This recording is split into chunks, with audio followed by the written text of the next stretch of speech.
Chapter 328. Master. What realm are you exactly? He has already reached the void-crossing realm in terms of cultivation level. Guan replied offhandedly, as if he was talking about a trivial matter of no importance. An Xian was shocked once again, her mouth agape and hands involuntarily covering her face, seemingly unable to accept this reality. She and Hao had started cultivating on the same day, and knew all too well how extraordinary Hao's pace of cultivation was. Precisely because of this, she was very clear that Yang Jian's progress was no less sensational than Hao's. She had watched Yang Jian enter the valley, watched him grow up. In the beginning, how mediocre Yang Jian had been, yet he had grown so rapidly right under her nose. It was simply outrageous. Suddenly, an Xian didn't know what to say. Guan looked at her and smiled. Keep cultivating well. Strive to surpass those who came before you. An Xian hesitated. But my talent. After all, she had trained under Guan and, seeing the vast gap between her and Hao, her confidence had long since been worn away. What was in the past was in the past. Had I not let you settle in, how could you have today's temperament? Do you think your senior brother could have had it all smooth sailing? I've intervened for him countless times over the years. He always loves to cause me trouble, Guan huffed. An Xian was astonished. The master had helped the senior brother before?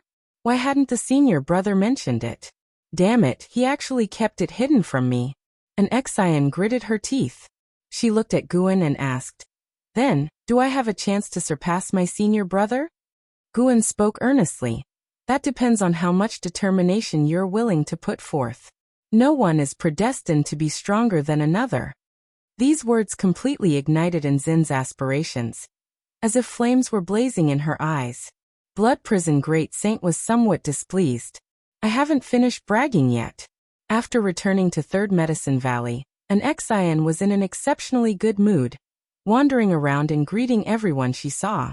For this senior disciple of the Medicine Valley, all the disciples held great respect. Passing by, Chuanyua asked with a cheerful smile, Senior sister, why are you so happy? An Xian replied with a smile, Because the moonlight is beautiful tonight. Chuanyua looked puzzled, but an Xian did not explain, instead brushing past him. On the other side, in a loft, Guan picked up Green Hero Travelogue, and had only been reading for a short while when Ji Xiaoyu came up the stairs and entered the room. Where did you two go during the day? Ji Xiaoyu stared at Guan and asked. Guan answered. We went out for cultivation. Really? What can you teach her? Well, I managed to teach Yang Jian, didn't I?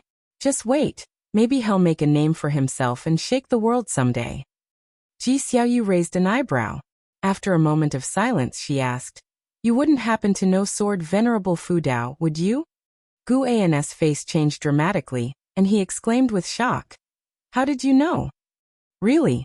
Truth be told, I am actually a disciple of Sword Venerable Fu Dao. What, you don't believe me? Okay then, I am Sword Venerable Fu Dao. Ji Xiaoyu rolled her eyes at Guan and said, You're always talking nonsense. Every time I ask about your secrets, you always dodge the question, yet I've shared everything with you.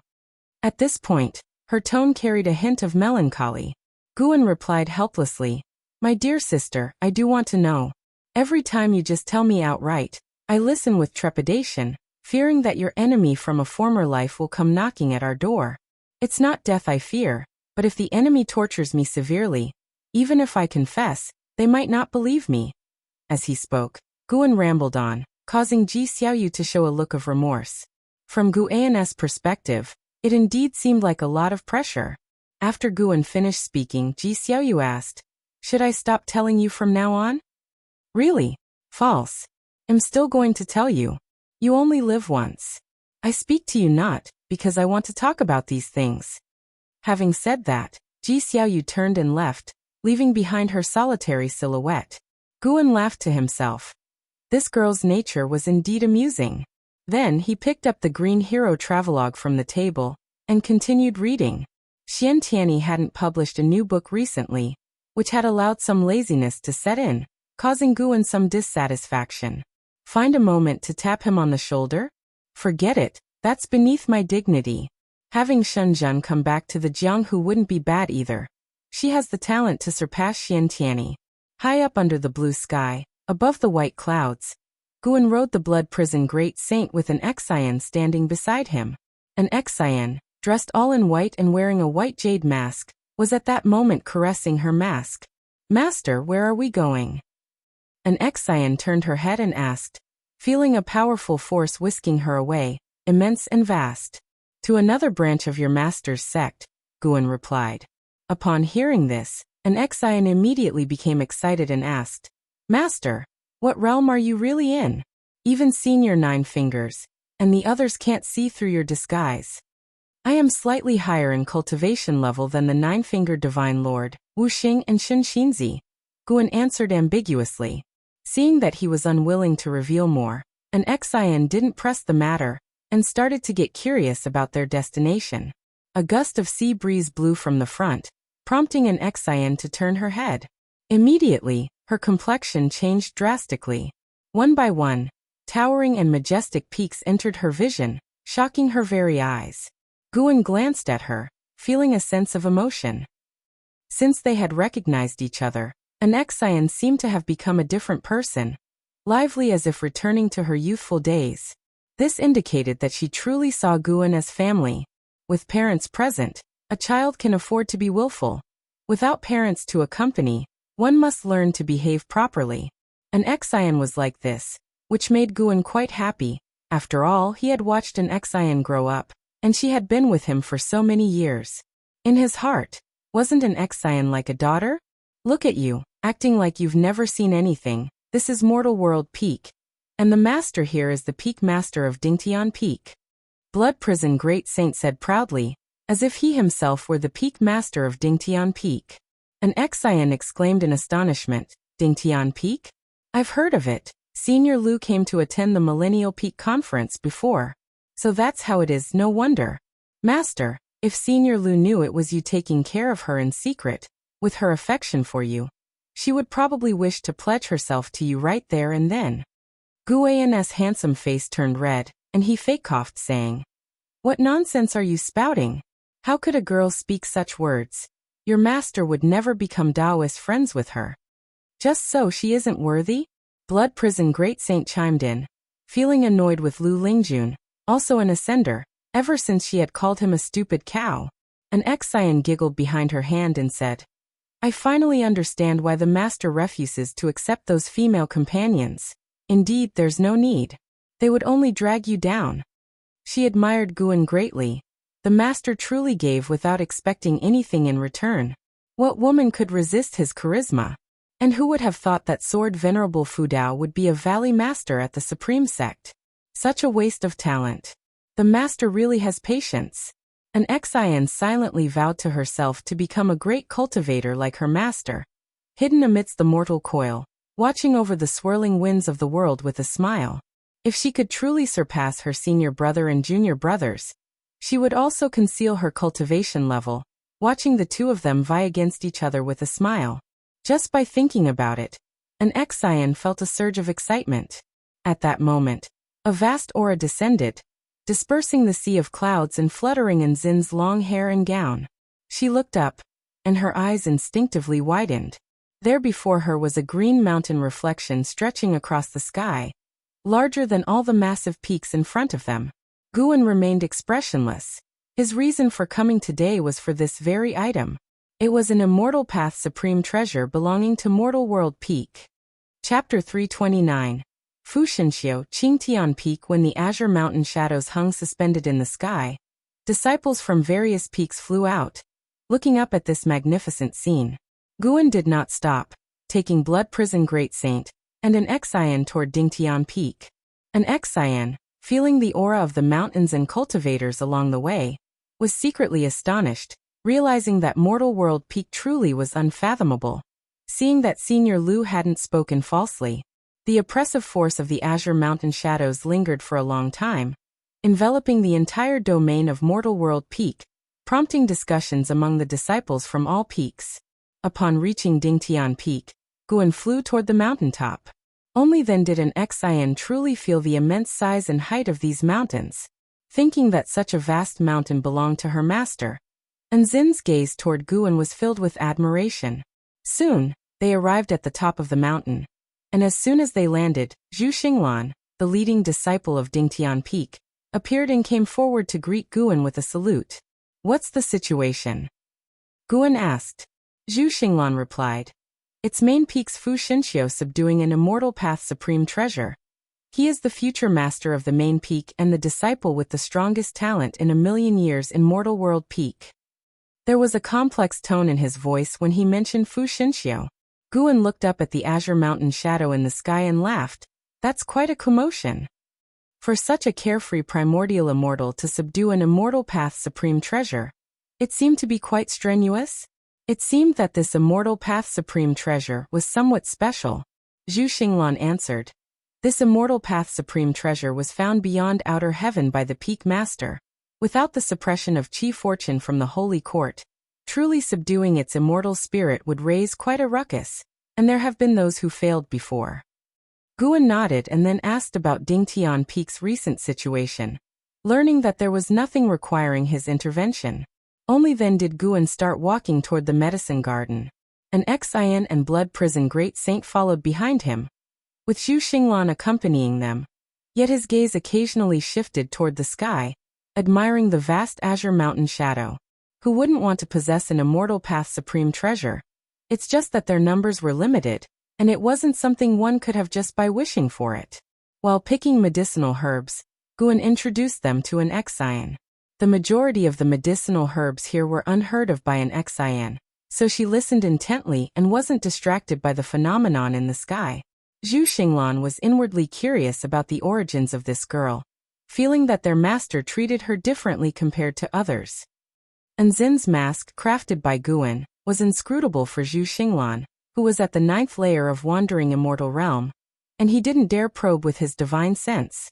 An hour later, the vast oppressive force enveloping Mortal World Peak began to dissolve, and the azure mountain shadow in the sky remained, even becoming more detailed, revealing trees that swayed with the wind, as if they were truly real. "You can go on with your duties. There's no need to follow us." Guan, just stepping out from a section of the medicine garden, turned his head and spoke to Zhu Xinglan, who immediately saluted and then disappeared into thin air. Attracted by the sudden disappearance, an Xian looked at Guan and asked, "Master, what's his cultivation level?" Guan casually replied, "Wandering Immortal Realm 9 layers." And Zin's pupils, hidden beneath the mask, involuntarily widened. She had heard of Wandering Immortals, the 9-fingered Divine Lord, who took first place in the heavenly ranking tournament, was a Wandering Immortal. To reach the 9th layer of Wandering Immortal Realm, didn't that mean the person just now might be even stronger than the 9-fingered Divine Lord? Feeling the pressure, an Xian thought of the multitude of disciples at Dingtian Peak, each seemingly an immortal, commanding such formidable power. How could she not feel the pressure, when her master was training her with such focus? At the very least, she couldn't disappoint her master. Master and disciple walked and chatted along the mountain path, with Blood Prison Great Saint trailing behind. As the sea breeze blew and they looked out over the entire world, they seemed so insignificant. The azure mountain shadow in the sky began to scatter, and not long after, the sky returned to its original state, resplendently blue. "Master, if you compared that immortal path supreme treasure to Marshal Uncle Li Yas' divine exotic city, which would be stronger?" An Xian couldn't help but ask. The strength of divine exotic city left a deep impression on her when Leah participated in the heavenly ranking tournament. The strength of an immortal path supreme treasure is related to the user's cultivation level. Leah is not yet able to fully unleash divine exotic city's power, Guan answered. The mightiest feature of an immortal path supreme treasure is its eternal indestructibility. Currently, there are many immortal path supreme treasures in the world, all passed down from generation to generation, each symbolizing the lifetime of a 9 heavens of immortal path being. After hearing this, an Xian became even more curious about immortal path supreme treasure. Guan brought her here today to broaden her horizons, to understand the world structure, and to comprehend what an immortal path supreme treasure is. "What's that?" Blood Prison Great Saint suddenly spoke up, and an Xian turned her head to look. seeing a streak of azure light racing from the distant horizon of the sea, stirring up huge waves. A smile appeared on Gu An's face. He thought to himself as expected. The immortal spirit of that immortal path's supreme treasure was not simple, which was also the reason Guan came to watch the excitement today. An immortal path's supreme treasure from beyond outer heaven implied there was a scheme behind it. That treasure heading straight for Dingtian Peak was probably related to the demon fetus within. As the azure light drew closer, an Xian and Blood Prison Great Saint's expressions drastically changed. A feeling of indescribable panic born in their hearts. This panic emerged but vanished in an instant, because Guan stepped forward. An Xian and Blood Prison Great Saint subconsciously looked toward Guan. Guan raised his hand to grasp, then clenched his fist, and the distant azure light immediately disappeared. An Xian and Blood Prison Great Saint turned to look, but could no longer see the azure light. It was as if the previous sight was just an illusion. Both looked toward Gu An's outstretched hand. Unfortunately, Gu An's fist remained closed, shielding from their view whatever lay within his palm. A figure descended from the sky and landed at the edge of a cliff, maintaining a distance of 10 steps from Guan. He frowned as he looked at Guan Fu Xinxiu, Carefree Primordial Immortal Realm. 5 layers 168487/75000/250000.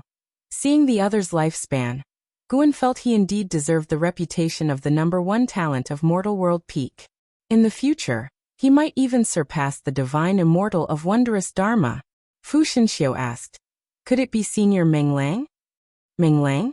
And Zin's gaze turned curious. Guan, on the other hand, laughed and said, "This treasure headed straight for my Dingtian Peak. Could it be considered fated for me?" Fu Shengxi's face drastically changed. After all his troubles, was the treasure taken by someone else? Although he did not attend the Millennium Summit, how could Fu Xinxiu not know that a great cultivator had been added to Mortal World Peak? One capable of eradicating the Elder of Mo Hen. Such a great power was definitely beyond his contend. Moreover, the fact that the other party could easily seize the treasure demonstrated a vast gap between them. For a moment, Fu Xinxiu was unsure what to do. His master, Taoist Lord Yongnian, had instructed him to try his best to recruit Meng Lang. That was an immortal path's supreme treasure. Furthermore, one with intact restrictions, uncontrolled by the Holy Court, an immortal path's supreme treasure. Senior. Fu Xinxiu gritted his teeth, wanting to test Guan's attitude. Guan suddenly opened his hand, revealing a tiny azure mountain that glistened faintly with light within his palm. Upon seeing the mountain, Fu Shengxi's gaze was fixed and could not be moved. An Xian and Blood Prison Great Saint, although unclear about the newcomer's realm, could tell that his nature and temperament were extraordinary. Could the little azure mountain in their master's hand be the immortal path's supreme treasure? He could seize an immortal path's supreme treasure with a mere wave of his hand? And Zin's heart filled with admiration. "If I let go, are you sure you can catch it?" Guan asked with a chuckle. Fu Xinxiu hurriedly replied, "I will do my utmost." Immediately, Guan threw the tiny azure mountain into the distance, casually launching it 1,000,000 miles away. Fu Xinxiu appeared out of thin air beside the little mountain, his mana swirling around his hand as he reached out to grasp it. Boom! A terrifying momentum suddenly exploded, tossing Fu Xinxiu away, and his face grew extremely unsightly. The little mountain turned into an azure beam, once again streaking toward Dingtian Peak. As Fu Xinxiu turned around, he saw that the light had vanished. He flew swiftly toward Dingtian Peak, landing again on the edge of the cliff with a complex expression as he looked at Guan. The little mountain once again floated above Guan's palm. That moment, several figures appeared out of nowhere in the air behind Fu Xinxiu, all of whom were the authorities of Mortal World Peak. Even the master of the main peak, Taoist Lord Yongnian, had come. Baizia's gaze fell on the little mountain in Guan's hand, and then shifted to Fu Xinxiu, revealing a mocking expression. Guan turned to Taoist Lord Yongnian and laughed. "Peak Master, this treasure kept smashing into my Dingtian Peak. I had no choice but to claim it." Taoist Lord Yongnian seemed to realize something, a hint of understanding crossing his eyes. And then he laughed. "This is Qingtian Peak, sought by one of my juniors in outer heaven. If Taoist friend likes it, I am willing to bestow it upon Daoist friend. Upon hearing this, Fu Shenxiu immediately became anxious and looked at Daoist Lord Yongnian, saying, Master. Well then, I will find you another immortal path supreme treasure in the future. You have no fate with this one. It's not reasonable to blame others, Daoist Lord Yongnian said with finality. Although he was only one minor realm higher than Fu Shenxiu was raised by him, so facing his decision, Fu Shenxiu had no choice but to give up. He took a deep breath, gave Guan a salute, and then turned and left. The other peak masters looked at each other in dismay, each harboring their own thoughts. Daoist Lord Yongnian, looking back at Guan, said, The treasure indeed has a destiny with Dingtian Peak. I hope Daoist friend can protect Dingtian Peak well. Guan nodded and said, If Mortal World Peak needs me, I will also take action. Daoist Lord Yongnian's face revealed a smile, and then he took his leave. The other peak masters successively saluted and dispersed. Guan felt a hint of regret. Baizia didn't seek him out for a chat. Their relationship seemed to have grown distant. After everyone left, an Exian couldn't help but ask, Just like that, you obtained an immortal path supreme treasure? It was her first time seeing her master so assertive. And of course, Sword Venerable Fudao had always been domineering in his actions. Guan was just gentle toward cultivators of lower realms. Blood Prison Great Saint stared intently at Qingtian Peak in Gu An's hand, suddenly feeling that he too might one day possess such a treasure. As long as he performed well, Guan proceeded to walk toward the top of the mountain, while he used his divine thought to probe Qingtian Peak in his hand.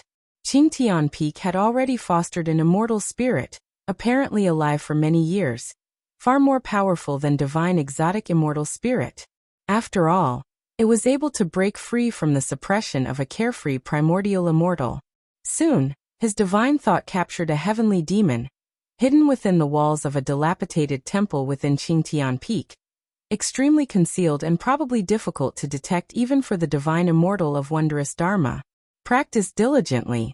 Once you are strong enough, I will give this treasure for you to use, Guan said to an Exian beside him, who was full of curiosity, smiling gently. Chapter 330, Awakening Really?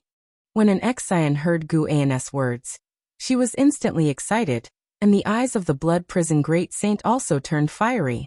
Indeed, the master would not be stingy with the treasures of the immortal path. After returning to the mountaintop, Guan had an Exian start cultivating while he went back to the house alone. Sitting on his bed, Gu An's gaze fell on Qingtian Peak. He first used his divine thought to erase any marks and restrictions within Qingtian Peak that made him wary. The immortal spirit of Qingtian Peak was very submissive and did not resist Guan. Instead, it was quite jubilant.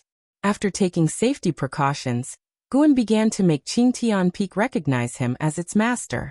With the compliance of the Qingtian immortal spirit, it took Guan less than an hour to refine the restrictions of Qingtian Peak and take control of the soul of the Qingtian immortal spirit, making it completely serve him. With the Qingtian immortal spirit in hand, this would be the combat power of a carefree primordial immortal. Moreover, Guan felt that the power contained in Qingtian Peak was greater than the 7 stars mirror, the immortal king crown, and the divine exotic city. The immortal king crown and divine exotic city had been damaged and needed a long time to recover. The 7 stars mirror hadn't suffered much damage, but was slightly weaker than Qingtian Peak. However, the difference was limited. After all this, the corners of Gu An's mouth curved upward. Next, it was like capturing a turtle in a jar. Forget it. Let me leave him hanging for a while. After all, he can't escape or pass any messages outside. He pretended not to know that a heavenly demon was hidden inside Qingtian Peak, and the Qingtian immortal spirit was completely unaware. During the process of making Qingtian Peak his own, Guan peeked into the memory of the Qingtian immortal spirit. It spent most of its time either asleep or sealed by a strong force, unaware of the filth inside it. Although unaware of the filth inside, the Qingtian immortal spirit was influenced by it. It inexplicably felt something attracting it at Dingtian Peak. Thus it crashed towards Dingtian Peak. If Guan had not intervened, it planned to directly smash Dingtian Peak, to force the alluring thing to reveal itself. From this perspective, The identity of the demon fetus below is not simple. Guan thought silently. He pondered whether or not to move the demon fetus elsewhere, but where could he move it to? Moving it, if awakened prematurely, wouldn't that accelerate the catastrophe? No matter, let it stay here. As for whether another heavenly demon will come later, he didn't care. He would destroy any heavenly demon with lesser cultivation than his. As for those with higher cultivation than his, if they could infiltrate the great heavenly spirit land, wouldn't the holy court have been penetrated long ago? Guan shrank Qingtian Peak into an accessory and hung it on his belt. His ultimate elusive body was evolved from the practice of the demon shadow divine skill. Its main use now was to block all causality deduction, which also protected Qingtian Peak when it was attached to his body, making it indeducible. It wasn't necessary to activate the ultimate elusive body to block causality deduction. After mastering it, he could block it permanently. In such a case, releasing some causality on the surface could easily misguide others' deductions. The ultimate elusive body also had combat capabilities, allowing his physical soul to become elusive, dodging spells and divine skills, providing infinite uses in battle.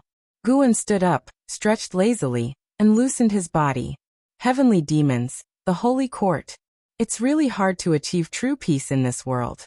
Guan reflected internally, yet he faced no pressure. There's still much time ahead. Take it slow. The conflicts of the moment mean little. Who laughs last is what truly matters. As the seasons changed, a new year arrived. Just after the new year, Guan was in the forest instructing an Xian on qi absorption cultivation. The stepping path of age's step was too profound and enigmatic. Even with Guan's personal guidance, an Xian still found it difficult to master. The current goal for an Xian was to discover the patterns of the stepping path of age's step. An Xian moved swiftly, appearing 5 steps away in an instant before stumbling and falling to the ground. She sat on the ground, feeling dizzy and shaky, her eyes closed and mouth slightly open, which made Guan want to laugh. He didn't help an Xian regain her composure. This was a necessary path for her. She stayed in that spot for nearly half an hour before fully regaining her senses. Turning to Guan, she gave a bitter smile and said, "Master, this technique is incredibly profound. Do I really need to learn it?" Guan, holding the 7 stars mirror like a fan, chuckled and said, "You must learn it. Just absorbing qi is not enough, and besides, cultivating divine skills will enhance your understanding too." An Xian made a mournful face, but didn't give up. Instead, she stood up again, ready to continue practicing the stepping path of age's step. The thought of the previous dizzy sensation made an Xian want to vomit. She raised her hands, patted her face, and tried not to think about the discomfort.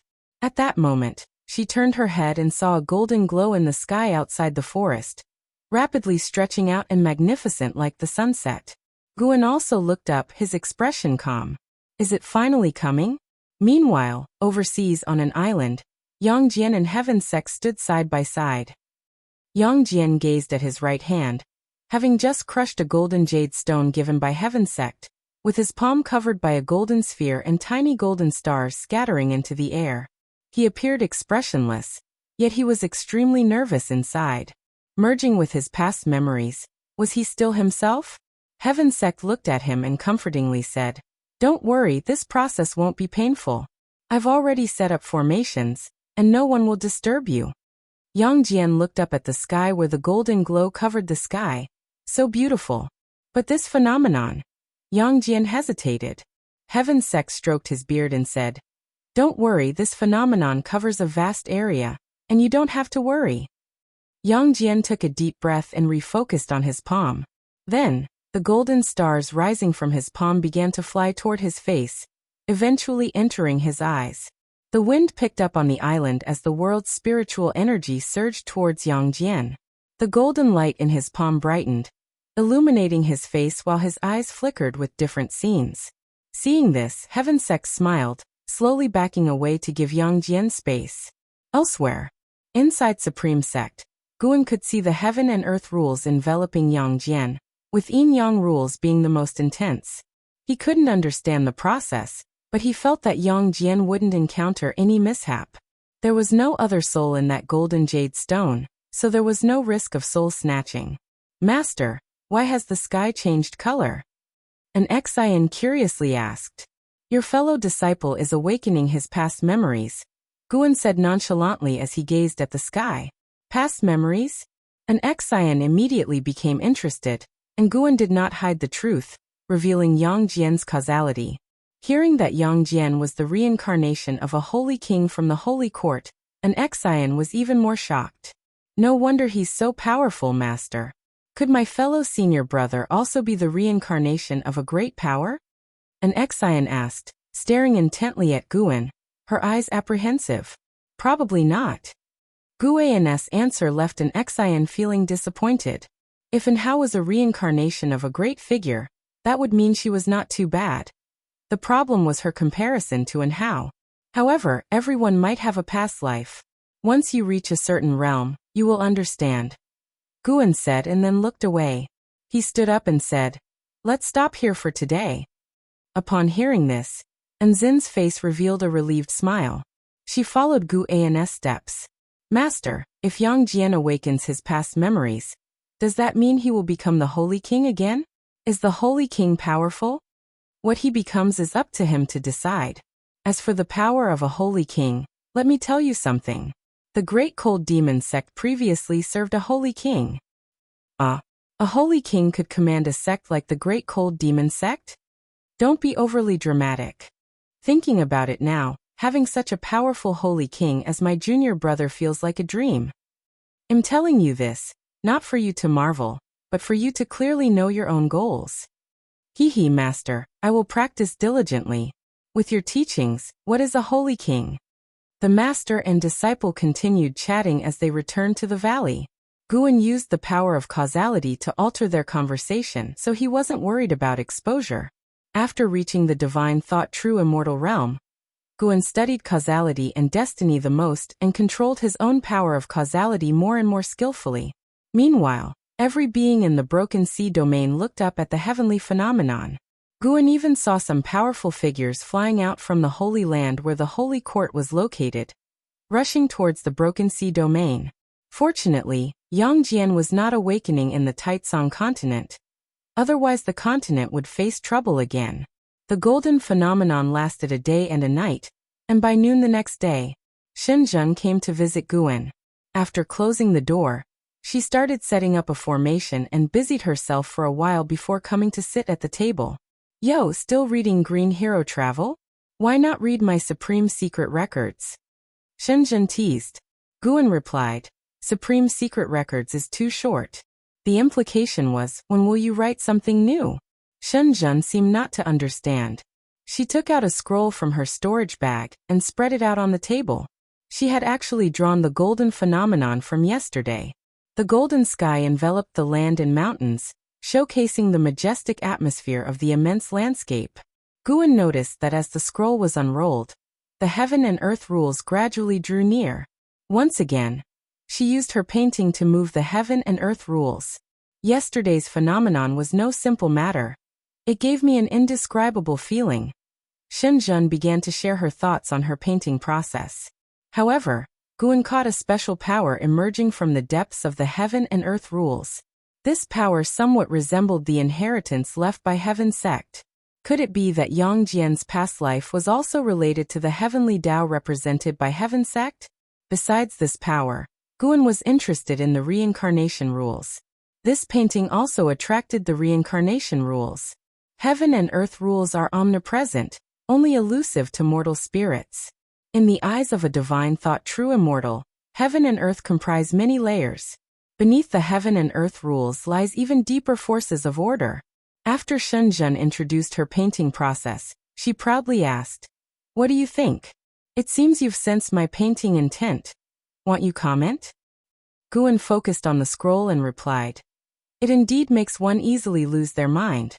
You are very impressive. That's right. Shenzhen raised her jaw, extremely proud. Just as Guan was about to speak, the scroll suddenly burst into flames, startling Shenzhen as she tried to extinguish it. Don't approach. This fire is not right, Guan said sternly, stopping Shenzhen from acting rashly. Chapter 331. The great emperor from the silent destruction domain Guan's gaze remained fixed on the burning scroll on the table, while his divine sense locked onto outer heaven. Above the great heavenly spirit land hung 7 suns. From within one of those suns, the eyes of a mysterious colossal creature opened and stared directly at Guan's attic. It was this creature that caused the scroll to burn. Guan was not perturbed. The beings in those 7 days all possessed the cultivation level of the carefree primordial immortal, posing no threat to him, but he could feel that they bore great karmic debts and were backed by a mighty presence. Thinking about it, it was normal. After all, if the Holy Court could contain them, either their patron was the Holy Court or their patron was feared by the Holy Court. Regardless of the situation, Guan did not want to stir trouble unnecessarily. Soon, the scroll on the table turned to ash, yet it miraculously did not affect the table's surface. Shenzhen asked, somewhat shaken. What was that just now? Even with her divinity transformation realm cultivation level, she could not understand how the flames appeared and vanished. At this moment, she felt as if she had incurred the wrath of the heavens. Guan took a deep breath and said, I'm not sure. It seems like you shouldn't have painted yesterday's vision. Shenzhen frowned and asked, Only yesterday? It seems so, since you've painted other pictures before without such events occurring, Guan replied. Thinking about it, the karmic debt hidden by Yang Jian seemed to be related to those 7 days. Shenzhen took a deep breath and said, Forget it. My cultivation is too weak, and I certainly cannot provoke them. With her words, Guan saw the mysterious creature within the sun close its eyes. Shenzhen had managed to escape this ordeal. It was merely a warning, indicating that the mysterious beings of the 7 days were not so murderous or domineering. Guan sat back down and teased, You're quite something, managing to draw a picture that provokes the wrath of the heavens. Shenzhen did not take pride in that but earnestly said, Indeed, I felt I was capturing an obscure and mysterious state while painting, and each time after I finished painting, it became easier for me to cultivate. Many confusions in cultivation would also become clearer. It seems you're also about to undergo a profound transformation, Guan said enviously. Only then did Shenzhen smile, snorting, Be nicer to me from now on, perhaps you'll become an immortal someday. All right, immortal Shen. Good boy. How shameless. Daring to offend a future immortal? The two began to bicker, and the fear in Shenzhen's heart was swept away. She felt that she needed to be more cautious about her future paintings. She had to discern clearly what should be painted and what should not. An hour later, Shenzhen left. Guan then lay back in his chair and watched Yang Jian and Heaven Sect.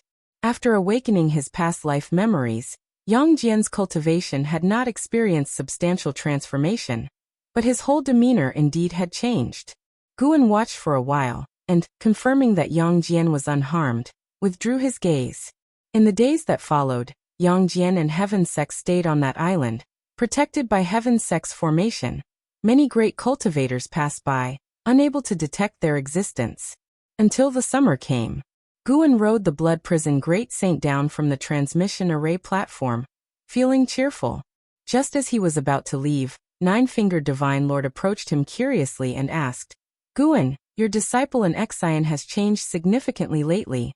What did you teach her?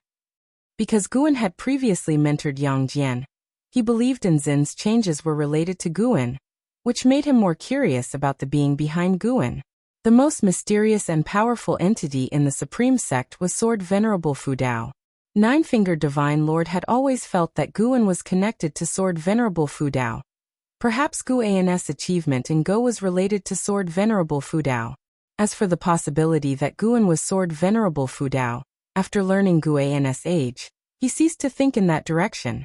Unique Taoist sorcery, indescribable and unutterable, unless you become my disciple. Guan looked down at Nine-Fingered Divine Lord and said with a proud smile, causing Nine-Fingered Divine Lord to roll his eyes. You know my cultivation level is quite high, and yet you dare take me as a disciple? Nine-Fingered Divine Lord said with irritation. Guan shrugged and replied, The accomplished can be teachers. You surely have aspects where you lag behind me. Could it be that in your life you only pursue cultivation levels? Could it be that in this world, only energy absorption can lead to the Tao? Upon hearing this, Nine-Fingered Divine Lord did not counter, but fell into thought. Guan patted the head of the Blood Prison Great Saint, urging him to move forward. The Blood Prison Great Saint had been cultivating the primordial reincarnation skill for years. Though his cultivation level was still sealed, he was hopeful about the future. 1,000 years from now, he would surely become an immortal. Nine-Fingered Divine Lord turned his head and asked, "Can one also achieve the Tao through playing Go?" "Who can say for sure? No matter what you do, as long as you put your heart into it, everything is possible," Guan replied casually. Nine-Fingered Divine Lord had clearly been seriously injured. His cultivation level was certainly not just that of a wandering immortal, but Guan was not interested in his past. Watching Guan's retreating figure, Nine-Fingered Divine Lord sensed a transcendental aura from this young man. He seemed to have seen through the mundane secular world, appearing more like an immortal than actual immortals. Thus, it seemed that Sword Venerable Fudao remained in the supreme sect perhaps for this young man? This speculation made Nine-Fingered Divine Lord increasingly convinced. It appeared staying in the supreme sect was the right choice. Nine-Fingered Divine Lord looked toward Divine Heart Sun, who was reading under a tree. Previously, he thought Divine Heart Sun was possessed, but now upon seeing him again, he suddenly felt that Divine Heart Sun might also achieve the Tao. Then looking at the third Medicine Valley, he had a strong feeling. In the years to come, this Medicine Valley would spawn many beings who would stir the winds and clouds of the world. This intrigued him, and anticipation bubbled up in his heart. He would wait and see what kind of person Sword Venerable Fudao's chosen land could nurture. Elsewhere, Guan went upstairs.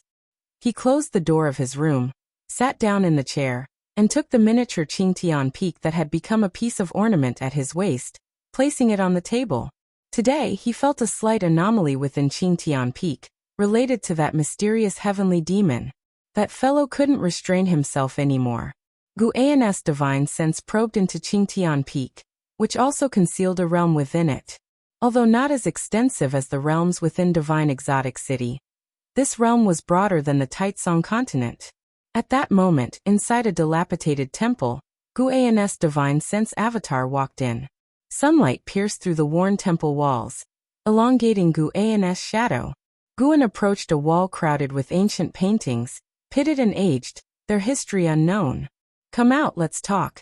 Give me a reason, and I want to erase you," Guan stated emotionlessly, his gaze fixed on the wall. As the words fell, wisps of demonic chi seeped from the surface of the dilapidated wall. Even in broad daylight, they appeared haunting and horrifying. Shortly after, a gaunt, black-clad old man crawled out from the demonic chi as if transcending time.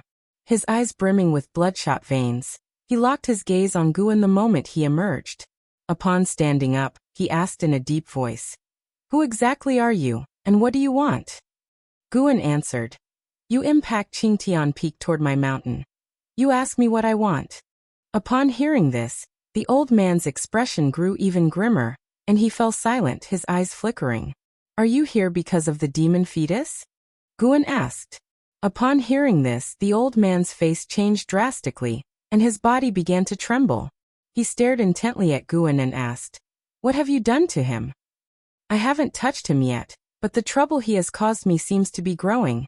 Guan's tone remained indifferent, making it hard for the old man to gauge his thoughts. The old man hesitated before speaking. "You and us bear no enmity?" Guan remained silent.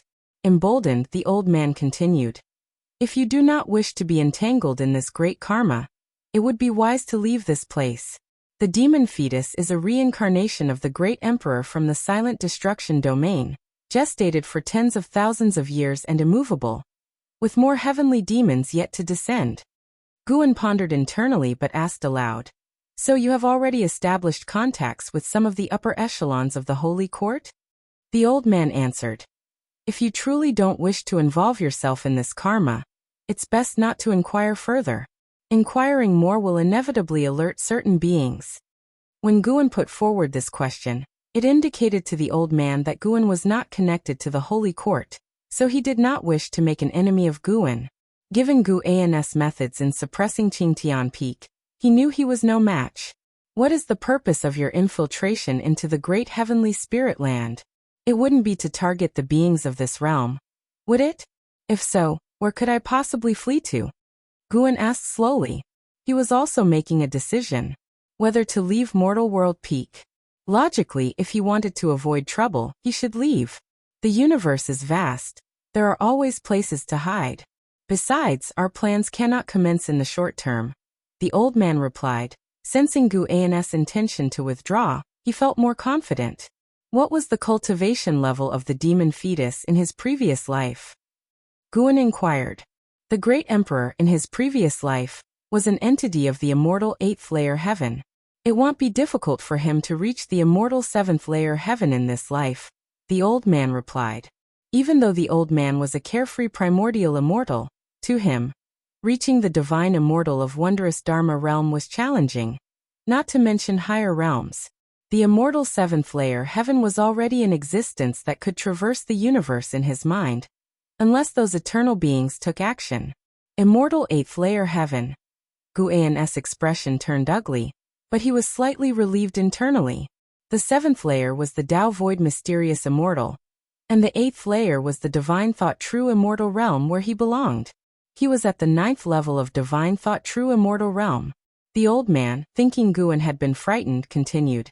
As long as you leave this place, even if I find the demon fetus, it will take thousands of years to fully form him. You have plenty of time to find a new place for cultivation. Thousands of years? The pressure in Guan's heart sharply decreased. If it took the old man thousands of years with his help, wouldn't it take tens of thousands of years without him? Guan spoke. Allow me a few more years to think. I should have that much time, right? The old man did not develop hostility toward him, so he wanted to give the old man a chance. Upon hearing this, the old man's expression relaxed considerably, and he raised his hand in salute, saying, Of course, I hope you can see reason and not delay your future prospects. He could not escape Qingtian Peak, nor could he send out a message. He could only try to maintain good relations with Guan by blending softness with firmness. Chapter 332 Earth Element Spirit. Guan set down the Qingtian Peak, and, after his conversation with the man in black came to an end, his heart grew calm. In situations where the threat was not that great, he naturally wouldn't run away. He would only preserve himself when utterly powerless. Moreover, there was a time difference between higher and lower realms. 10 or 100 years might be lengthy for beings of lower realms, but for immortal path life, it was but a fleeting moment. Anyway, the man in black couldn't run away. Guan decided to keep him for the time being to see what sort of realization he would come to. Guan raised his hand and beckoned, attracting a piece of paper from across the space. He was ready to write another secret book. The sun set, and the moon rose. Time turned its pages day by day. Winter snow inevitably arrived. Before the world fell into a blanket of white, Guan went to the wooden fence to enjoy the snowscape. He hadn't stood there long before Ji Xiaoyu walked over, standing side by side with him. Ji Xiaoyu didn't look up at the sky, but fixed her gaze on a distant Anexian. An Exian was carrying a plump white spirit rat, constantly moving her little mouth, clearly saying something to the white spirit rat. She's progressing so fast, Ji Xiaoyu whispered. Could she not? Whenever Guan had time, he would assist an Exian in entering the way. Although her lifespan didn't increase rapidly, it made her cultivation twice as effective with half the effort. He genuinely intended to cultivate an Exian to surpass an Hao and Yang Jian. It's all right. Her cultivation level is growing very slowly, Guan spoke. Due to the primordial reincarnation skill, Anzin's cultivation level was always suppressed. Even if she were to release her cultivation level in the future, it would be concealed, with her apparent cultivation level controlled at the Foundation establishment realm. It seemed that Guan would have to tell an Exian to restrain herself a bit more, since more and more people had started to notice the changes in her. The Ji family recently discovered an undersea secret realm, and invited me to go. I could take your disciple along, what do you think? Ji Xiaoyu asked. Upon hearing this, Guan hurriedly shook his head. An Exian is timid. There's no need to take her. I'll be there. She won't encounter any mishaps. It's unnecessary. It's not something I wish to see, to burden you. Is that so? Yes. I just feel that her aptitude is improving. Staying in Medicine Valley might bury her talent. I don't like to hear that. Would I delay her? Guan glared at Ji Xiaoyu. He had intentionally said this to make Ji Xiaoyu believe that the high-level cultivator guiding an Xian was someone else. Ji Xiaoyu's mouth lifted into a smile. All right then, I won't invite her. I want to see what you can make of her. Guan smiled. Then when are you leaving? And for how long? This was not the first time Ji Xiaoyu had set out, but Guan felt that the undersea secret realm would again cause trouble. Perhaps this was what it meant to be a great fortune of energy movement. Continuous trials and tribulations, always narrowly escaping disaster and turning peril into safety. I leave tomorrow morning. The competition for sea resources among the noble families is quite fierce. Ji Xiaoyu started talking about the situation at sea. Despite the vastness of the ocean and the richness of its resources, the coveted areas had long been divided by the major powers, making it difficult to gain a foothold at sea. The Ji family, wanting to occupy a region of their own and lay down roots for development, eyed the secret realm. That oceanic secret realm was the source of abundant spiritual energy nearby. Immortal path beings didn't care about such a realm, but those in the mystic heart realm would fight tooth and nail over it. She shifted the conversation from the Ji family to other significant happenings at sea as Guan listened with keen interest. During their conversation, a powerful divine sense swept across the Taitsong continent. Guan was used to this. The other party was probably searching for Yang Jian. Yang Jian, having awakened memories from past lives, shocked many cultivators of the Holy Court, who were still searching for him. Yang Jian didn't run around but focused on cultivating on that island. At sea, only those in the immortal path realm have the power to protect themselves. Even if one achieves nirvana, walking the seas still requires great caution, Ji Xiaoyu remarked, her cultivation having grown higher and allowing her to perceive more. The experiences from her past lives' dreams only deepened her reverence. Guan smiled. With your talent, you'll achieve nirvana sooner or later. Let alone at sea. Right now there was a divine sense of a heaven and earth flying immortal sweeping the continent. Most beings were completely unaware of this. What about you? Ji Xiaoyu turned to look at Guan, asking with a calm tone. Nirvana? I'm afraid I won't have the chance. Guan shook his head and chuckled freely, devoid of any constraints. Ji Xiaoyu offered no consolation. Knowing that nirvana was a threshold for mortal spirits to break through fate, a challenge that no one else could assist with. She followed Guan as they both looked up at the snow falling from the sky. The snowflakes began to fall more heavily. On the sprawling seas, Leah sat on the back of a black eagle that sped along, flapping its wings. The sea breeze tousled Li Ya's long hair, but his eyes remained fixed on the horizon, unblinking. The divine exotic immortal spirit perched on Li Ya's shoulder, head tilted, asked, "Have you really thought this through? Without using my power, it will be difficult for you to cross the waters ahead. I can sense a dense demon energy there, hiding a great demon of the immortal path." Li Ya's expression was stoic as he answered softly, "Save me when I'm close to death." Ever since his last visit to the divine exotic realm, and learning about the origins of divine exotic city, Li Ya's pride had shattered. He didn't blame the primordial ancestor, but was rather more grateful. However, he was filled with resentment towards himself. "Leah, oh Leah, what have you been raging about all these years?" All this time, he had always needed the primordial ancestor, needed others' help. Without divine exotic city, what was he? Upon returning to the Star Sea congregations, Leah secluded himself for cultivation, and pondered over this question. This seclusion lasted for many years. He had now made up his mind. What he needed to do was improve his physical constitution and insight. If and how could cultivate the ancient treasure body, why couldn't he? So he embarked on the journey to pursue the treasure body. He learned from an elder that a treasure body had once fallen in a certain sea region, possibly leaving behind an opportunity related to the treasure body. "Leah, actually, you're still young, and you're already quite formidable," the divine exotic immortal spirit consoled, scratching its head. Having spent many years with Leah, it had grown fond of him and didn't want him to take extreme measures. "Don't worry, I will measure my abilities and refrain from making the primordial ancestor take action again." Liya said calmly, his eyes resolute. Following his gaze, dark clouds appeared at the far end of the sea horizon, small but clearly an ominous sign. Meanwhile, on the path of Dingtian Peak on Mortal World Peak, Guan rode the Blood Prison Great Saint while an Exian walked in front of the Blood Prison Great Saint, occasionally looking back and sharing a laugh. The sea breeze blew, stirring Guan's hair by the temples. He withdrew his gaze from spying on Liya and looked towards an Exian. How many of the medicinal herbs did you memorize today?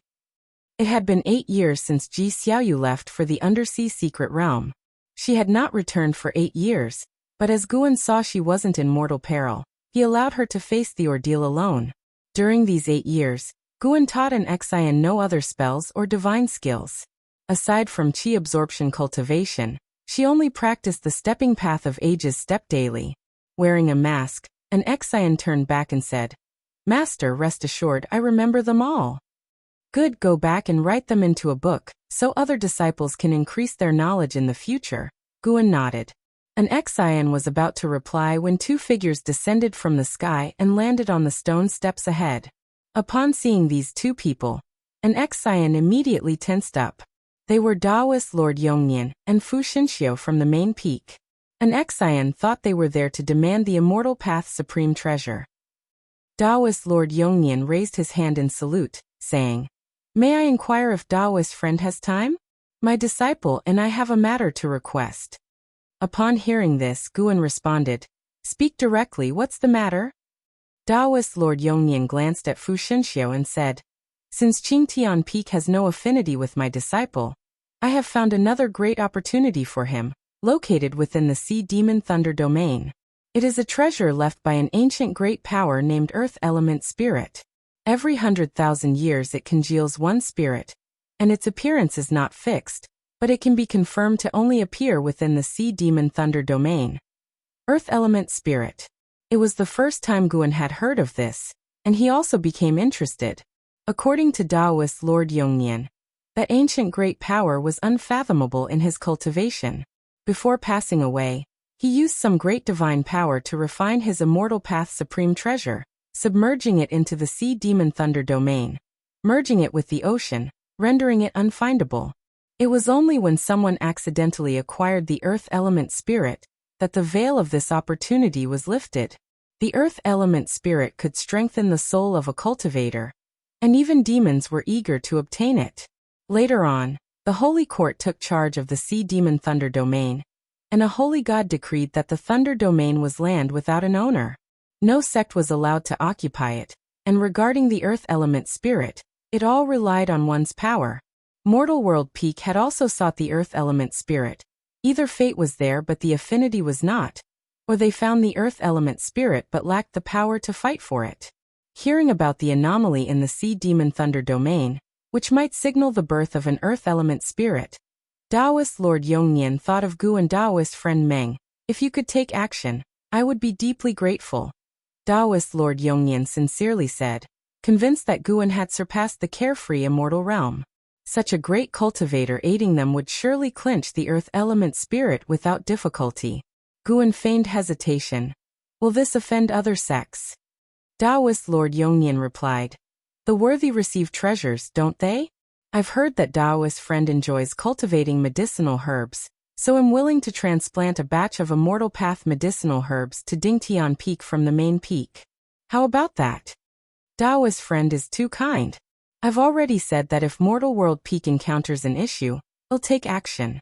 When do we set out?" Guan spoke earnestly, bringing a smile to Taoist Lord Yongnian's face. Fu Shengxi's mouth twitched, but he said nothing. Having had Qingtian Peak taken by Guan, it was impossible for him not to feel resentment. Yet now he could only maintain courtesy. "How about in 3 days?" Taoist Lord Yongnian asked. "No problem. We'll set out after 3 days then." Guan nodded. Taoist Lord Yongnian thanked him again, then left with Fu Xinxiu.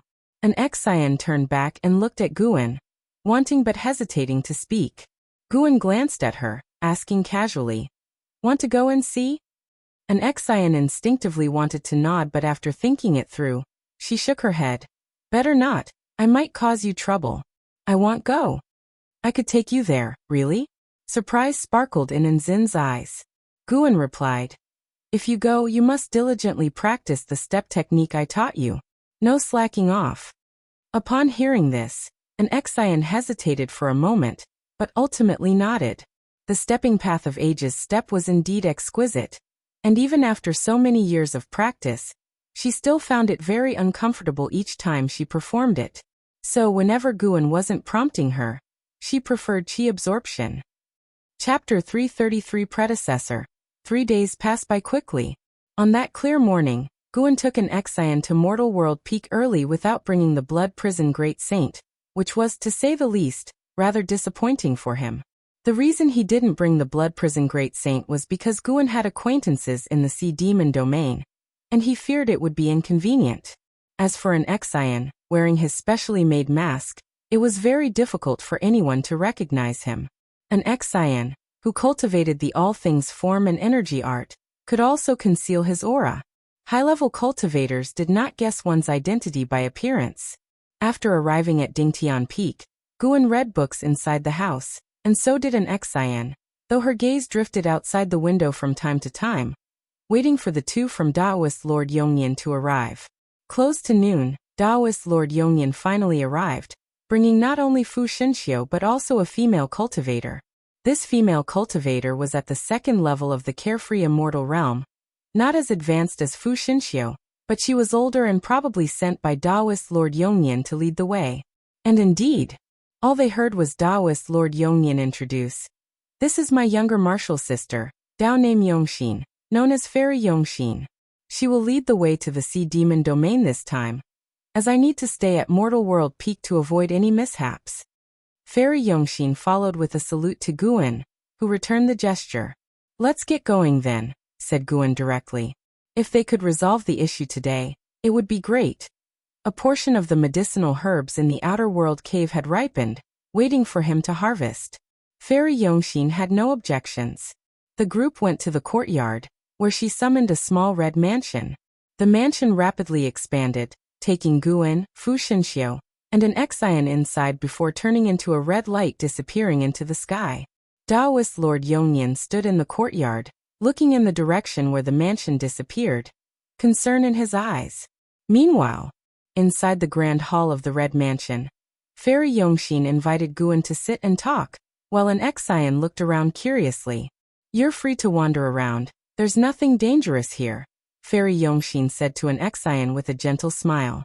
She might not have been stunningly beautiful, but her smile was generous and tender, easily engendering goodwill.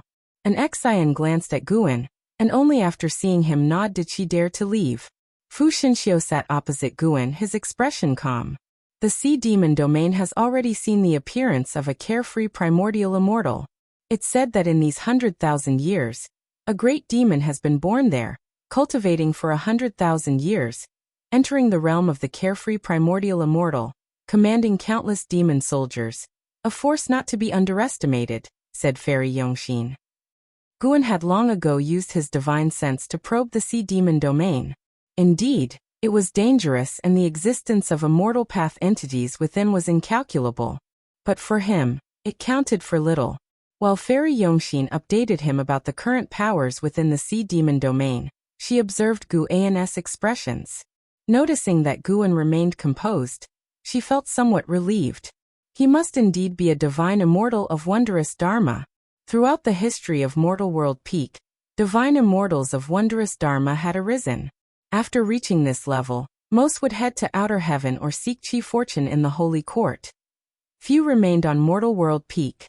They had extensively discussed Meng Lang's purpose for coming to Mortal World Peak, and eventually decided to try to win him over.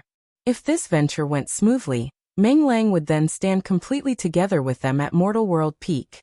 Fairy Yongxin mentioned several names of carefree primordial immortals. In the great heavenly spirit land, those who cultivated to this realm usually had a reputation, and had dealt with each other a lot.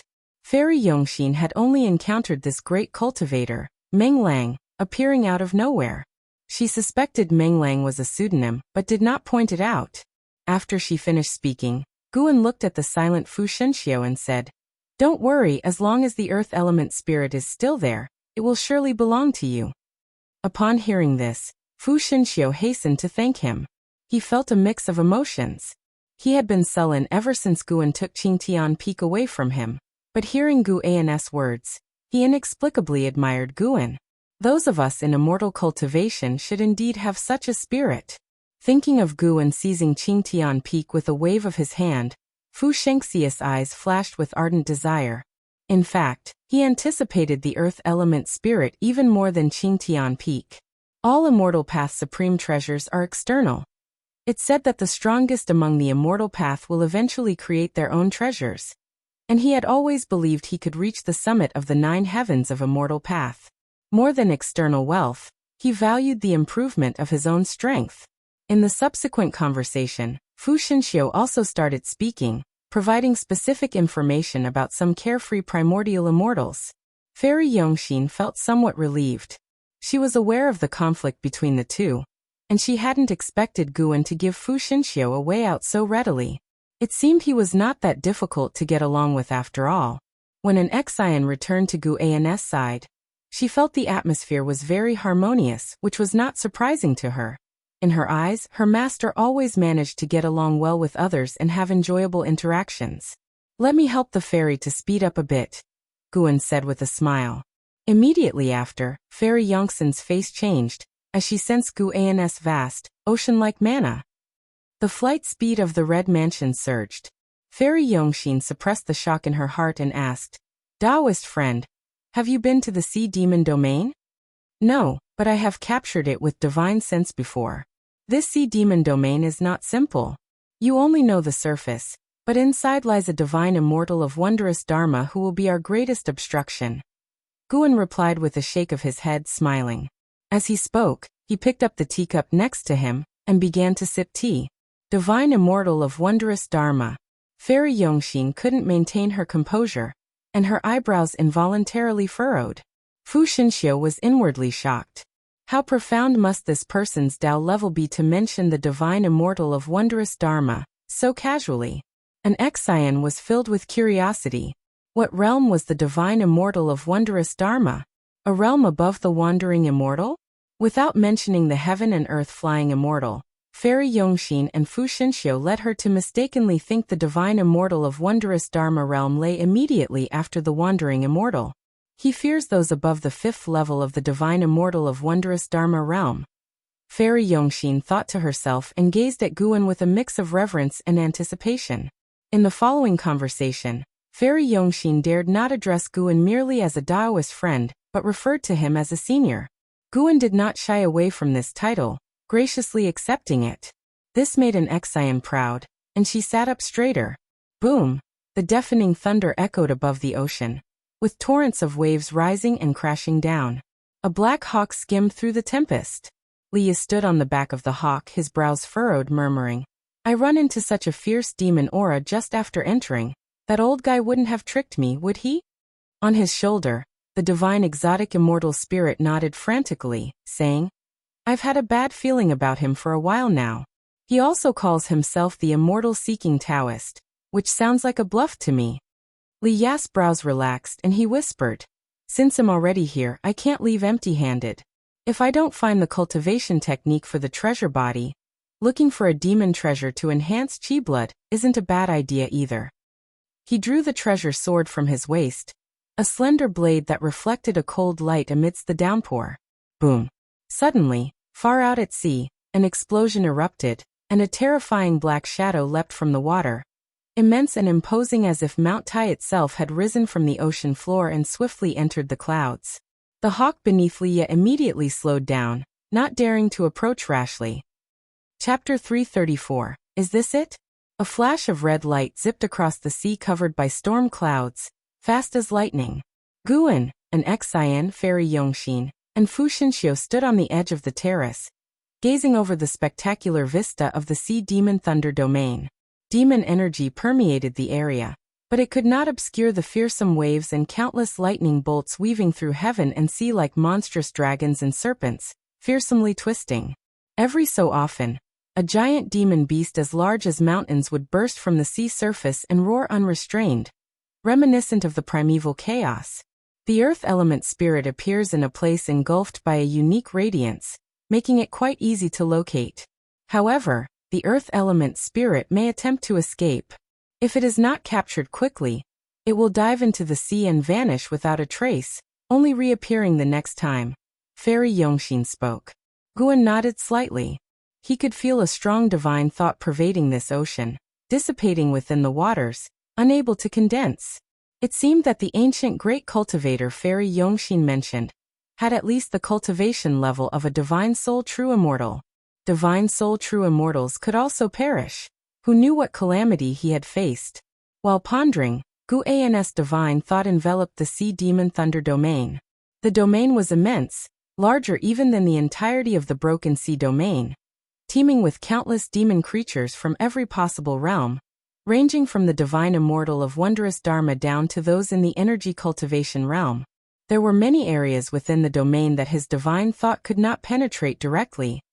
They were guarded by powerful restrictions. Though Guan could forcefully break through with focused divine thought and succeed, it would inevitably destroy the restrictions and cause the internal minor heaven and earth to shatter. Guan's divine thought locked onto that divine immortal of wondrous Dharma. This person was hidden within an island, surrounded by seas infested with demons each as large as the island itself, comparable to heaven and earth flying immortals. He just caught sight of a wandering immortal passing nearby, then watched as the immortal was swallowed whole by a black giant whale, so fast that its primordial spirit couldn't even escape. It was a female cultivator, almost like a fairy. Such a pity, Guan thought to himself while he responded to Fairy Yongxin. His divine thought quickly caught sight of a place glowing with an unusual light, and he directed Fairy Yongxin to fly in that direction. Standing beside Guan, an Xian observed everything around with intense curiosity. Such dense demon energy, all condensed into black mist. If she fell into the sea demon thunder domain alone, she felt it would be better just to end her life rather than try to navigate and survive in such a place. Boom! In the distance, the sea surface exploded as a 10-mile-long giant deep red fish leaped out. Looking closely, its body was entangled by two terrifying tentacles. And Zin's gaze had just reached the scene when she saw the deep red fish being crushed, its flesh and blood scattering, which made her shudder all over. Guan, Fairy Yongxin, and Fu Xinxiu seemed quite accustomed to this. Guan noticed that along the fringes of the sea demon thunder domain stood city forts similar to those in the main city of the broken sea domain, indicating that the holy court had taken control of this sea area. Not allowing other sects to occupy it implied they made the rules. No wonder there were many cultivators fighting in groups, led by heaven and earth flying immortals, staying far from where the earth element spirit was located. Clearly, they were not here for the earth element spirit. Upon closer inspection, Guan felt an aura similar to Lu Xiany's chi fortune on them. After a while, they reached a sea area enveloped in blue light, stretching 10,000 miles, making even the clouded sky appear transparent. Within the blue light sea, two carefree primordial immortals were engaged in fierce combat. Their divine skills were immensely powerful, yet the force of their battle did not exceed the range of the blue light. Gu An's gaze locked onto a man named Zhao Qizhen who was dressed in battle armor, wielding a divine weapon, surrounded by a fire phoenix, casting spells with a majestic and domineering aura. He was holding a blue crystal stone in his other hand. Surely, that was the earth element spirit. Guan could feel a wisp of divine thought within the blue crystal stone, similar to the divine thought in the sea. Zhao family's Zhao Qizhen. Fu Xinxiu declared coldly as he stared at Zhao Qizhen. Fairy Yongxin smiled and said, Zhao Qizhen and Xinxiu are fated rivals, clashing at every major cultivation level. An Xian looked toward Fu Xinxiu, curious about who had won but afraid to ask. Fu Xinxiu huffed. I lost the last combat, but next time I will win. Guan was curious. Was there a family powerful enough to rival mortal world peak? The fact that Fairy Yongxin highlighted Zhao Qizhen's family, instead of his sect, was enough to demonstrate the Zhao family's strength. An Xian was eager to ask, why next time not now? Fairy Yongxin continued to introduce Zhao Qizhen's opponent, a supreme elder of a sect. A supreme elder losing to a family genius already reflected the disparity in their strengths. Their presence also put pressure on the two carefree primordial immortals, particularly on Zhao Qizhen, who felt Fu Shengxi's aura. For a moment, the two combatants tacitly slowed the rhythm of their battle, keeping an eye out for the arrival of a third-party force. Fairy Yongxin and Fu Shenxiu also turned to Guan, curious to see how he would make his move. An Xian watched nervously ahead. After arriving in the blue light area, she could truly sense the power of the carefree primordial immortals. It was terrifying.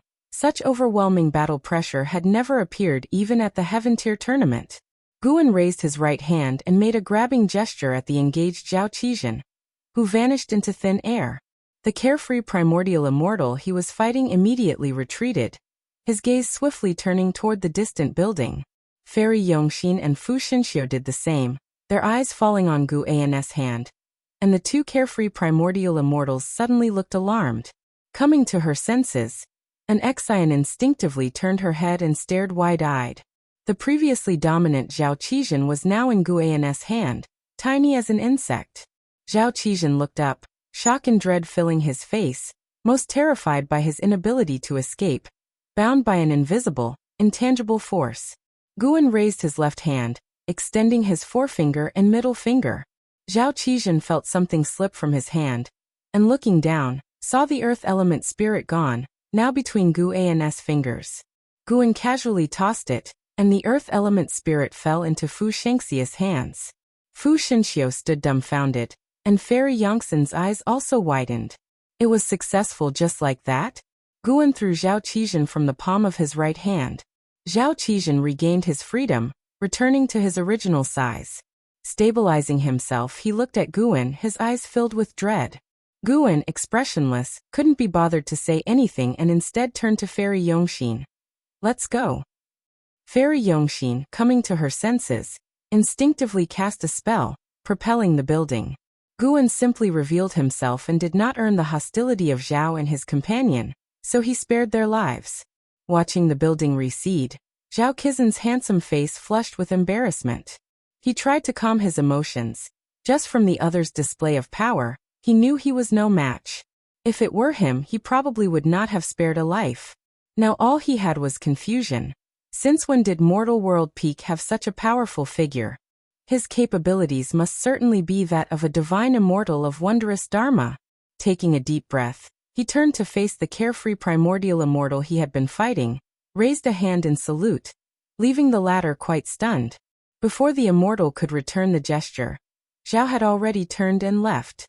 On the building, Fu Shenxiu held the earth element spirit, a complex look on his face. Fairy Yongxin was the first to thank Guan, and Fu Shenxiu hurriedly followed suit. "Is that it?" An Xian couldn't help asking. That made the expressions of Fairy Yongxin and Fu Shenxiu even more complex. Guan just smiled. "Isn't it good when things go smoothly?" An Xian quickly said, "Of course it's good, I mean." Seeing her struggle to explain, Guan merely chuckled, "Let's head back first." Fairy Yongxin, smiling, felt this smooth operation was absolutely a surprise for her. Even if a carefree primordial immortal were to come to the Sea Demon Thunder domain, they would face life and death risks.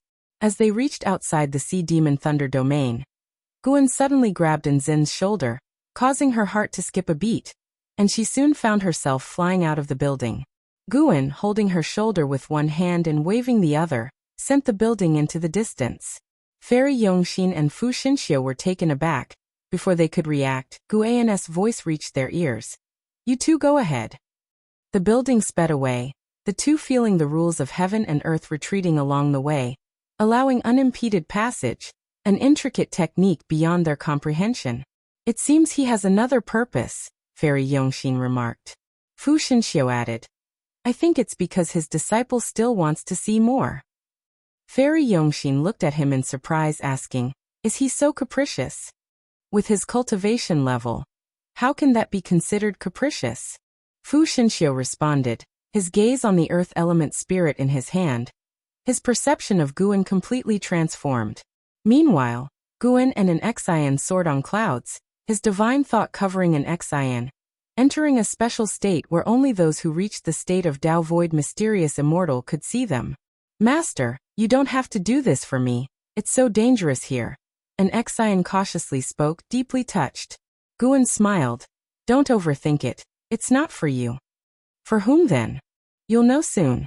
Hearing Guan say this, an Exian grew even more curious about what lay ahead. The storm clouds churned quickly along the way, and an Exian felt no discomfort despite their swift pace. Before long, Guan stopped. Lightning flashed through the clouds ahead, with demon mist swirling below. Suddenly, numerous evil ghosts burst out from the sea of clouds, startling an Exian, who instinctively moved closer to Guan. Booming sounds continuously came from below, drawing in Zin's attention. Moved by Guan's intent, they descended below the cloud sea, where an Exian was captivated by the massive battle occurring over the sea. A vast city phantom stood above the sea surface, from which endless divine souls and strange ghosts flew out, attacking the demons around Divine Exotic City. This was a chaotic war. Divine Exotic City? Is Martial Uncle Leah here? An Exian asked excitedly. Leah had participated in the Heaven Tier tournament, displaying Divine Exotic City's power, leaving a deep impression on an Exian. When she thought of the Immortal Path Supreme Treasure, Leah came to mind. That's an incredible Immortal Path Supreme Treasure. Master, is your Qingtian Peak this strong? An Exian curiously asked. Guan snorted. Divine Exotic City is a broken Immortal Path Supreme Treasure, merely a pseudo-Immortal Path Supreme Treasure. In terms of true power, it cannot compare to Qingtian Peak. Let me show you later. Chapter 335. Master's wife Leah stood atop the tower, longsword in hand, his expression grave. Divine Exotic Immortal Spirit stood on Leah's shoulder, full of vigor, continuously waving its arms. Ever since Leah had learned the truth, it had ceased its act. At first, Leah felt somewhat awkward, but now, his feelings were overtaken by worry. The battle had progressed to a point where Divine Exotic City could barely advance. The demons were too strong and even understood formation techniques, effectively halting the advance of Divine Exotic City, with more demons continually joining the battlefield. If things continued this way, Divine Exotic City might well be breached. What Leah worried about most was attracting even more terrifying demon creatures.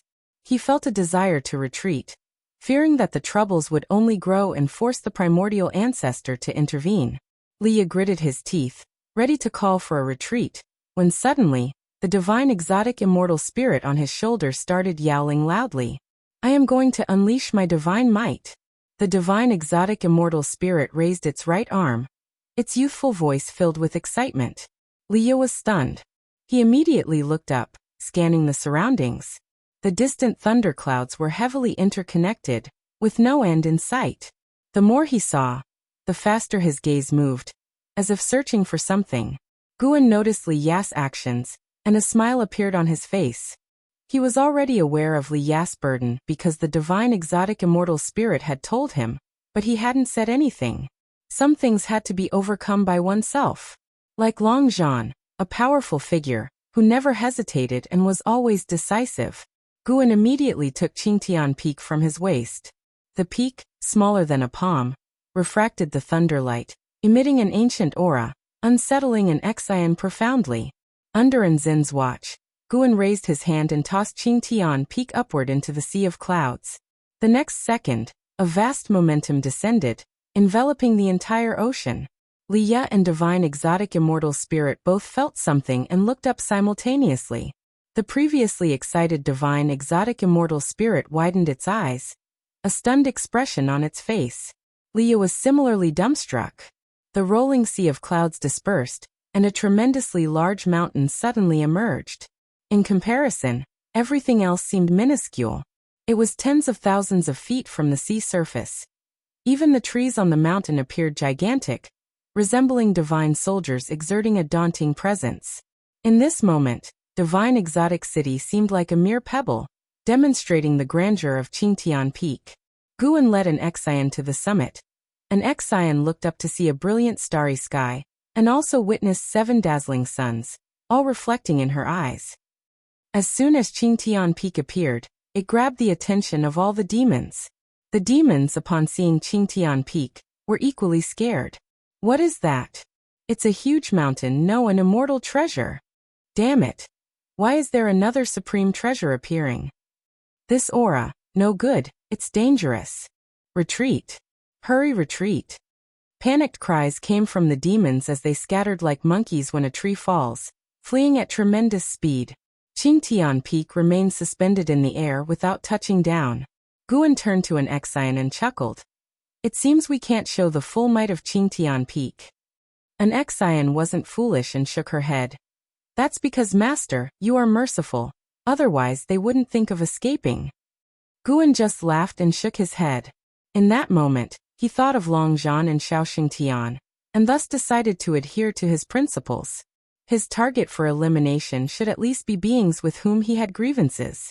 This would prevent others from speculating other reasons.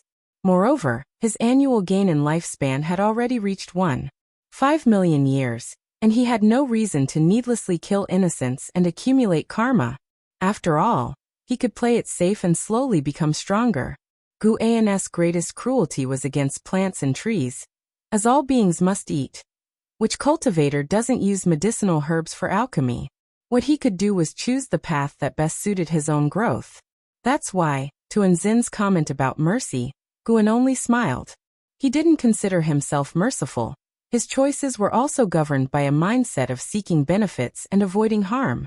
As the demons dispersed, the divine exotic immortal spirit heaved a sigh of relief.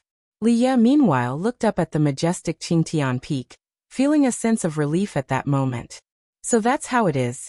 Liya had always felt unworthy of owning divine exotic city, but now, seeing the grandeur of Qingtian Peak, he realized the primordial ancestor possessed even stronger treasures. What was there to worry about? He didn't even know how high the primordial ancestor's Tao level was. Rather than being burdened, he would rather strive to become stronger and repay the primordial ancestor later. No matter how much he tried to think for the primordial ancestor's sake now, he couldn't possibly help the primordial ancestor, who was gambling on his future, not the present.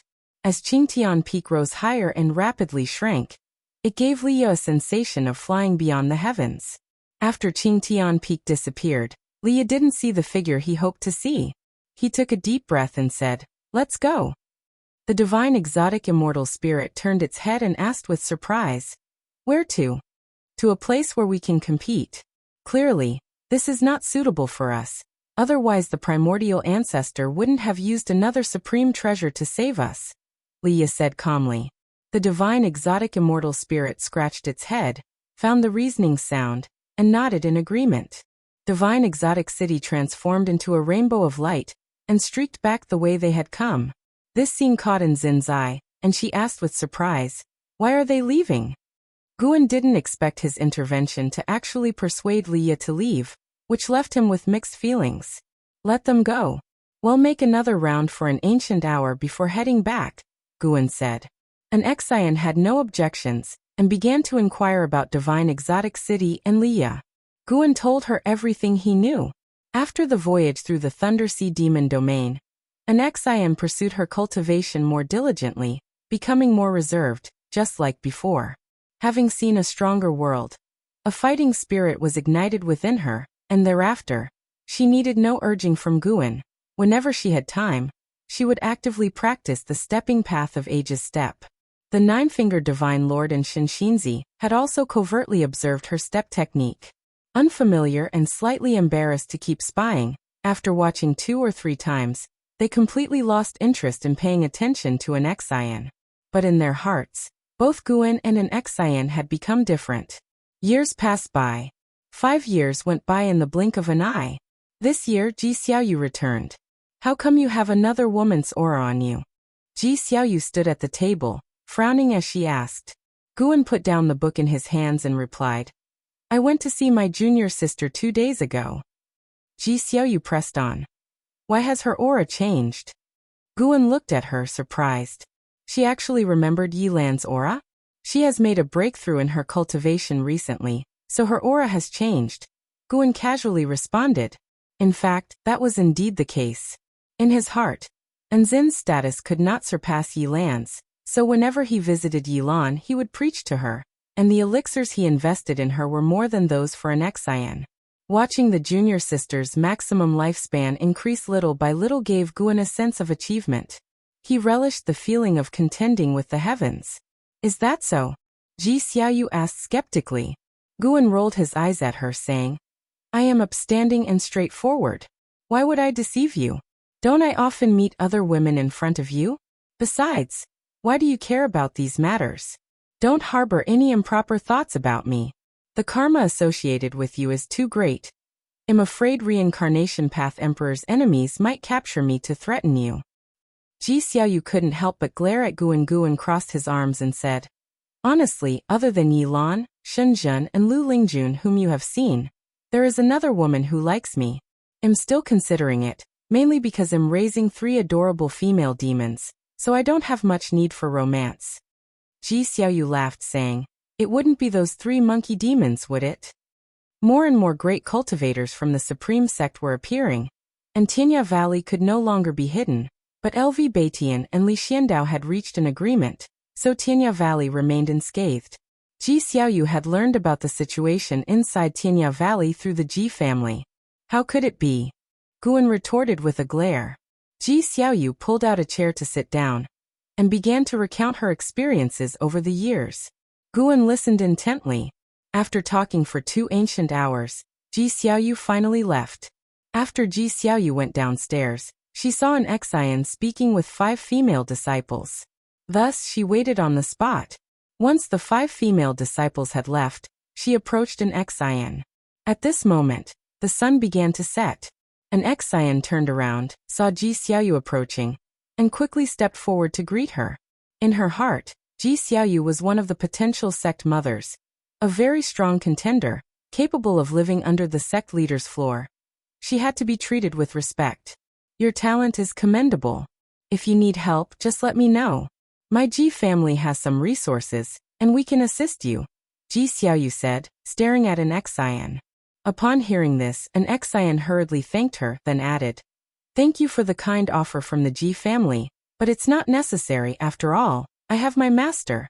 Ji Xiaoyu interrupted her. Don't mind his attitude. I'm helping you for his sake. The stronger you are, the better you can protect him. With that, she turned and walked away. Watching her retreating figure, an Xian felt moved. Ji Xiaoyu truly had a domineering aura. An Xian silently compared herself.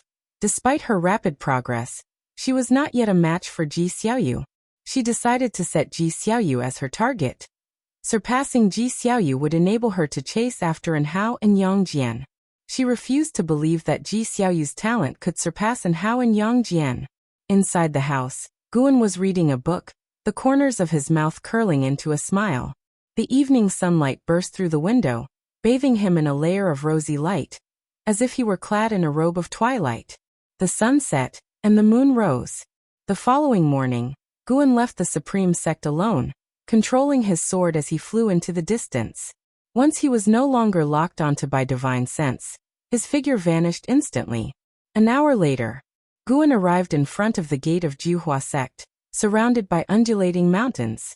From the cliff, each mountain boasted a sea of flowers, a magnificent sight. When he took out the sect leader level token from the Supreme Sect, the disciples of Juhua Sect halted their hostility, and even warmly escorted him inside. Hearing that Guan was seeking the sect leader, the disciples dared not delay and immediately guided him, as the token Guan showed was of sect leader level from the Supreme Sect. An hour later, Guan was situated in a separate courtyard. He sensed that Jiang Qiong was in closed-door cultivation, with disciples guarding outside. Sure enough, not much later, the guiding disciple hurried back, asking him to wait a few days since the sect leader was in seclusion. Guan wasn't in a hurry. With Jiang Qiong in seclusion, had discreetly help her with her path enlightenment and leave. Once she found out Guan had been looking for her but hadn't waited, she'd definitely feel embarrassed. Just thinking about it, Guan was a little excited. Chapter 336. Reincarnation to Earth. After the disciples of Juhua Sect left, Guan sat inside the house and suddenly found himself feeling a bit bored. Do I need a round of reincarnation evolution? If he changed locations for the evolution this time, maybe he would have different luck. His lifespan had already surpassed 500 million years. In a few years, the outer world cave would experience another surge in lifespan. It might be fun to try, mainly because lifespan samsara could enhance Guan's comprehension of the Tao rules, especially the way of cause and effect. He wasn't doing it for fun but for cultivation. Let's start one round. After convincing himself, Guan sat down and drank a cup of tea. While pouring another, he initiated lifespan samsara.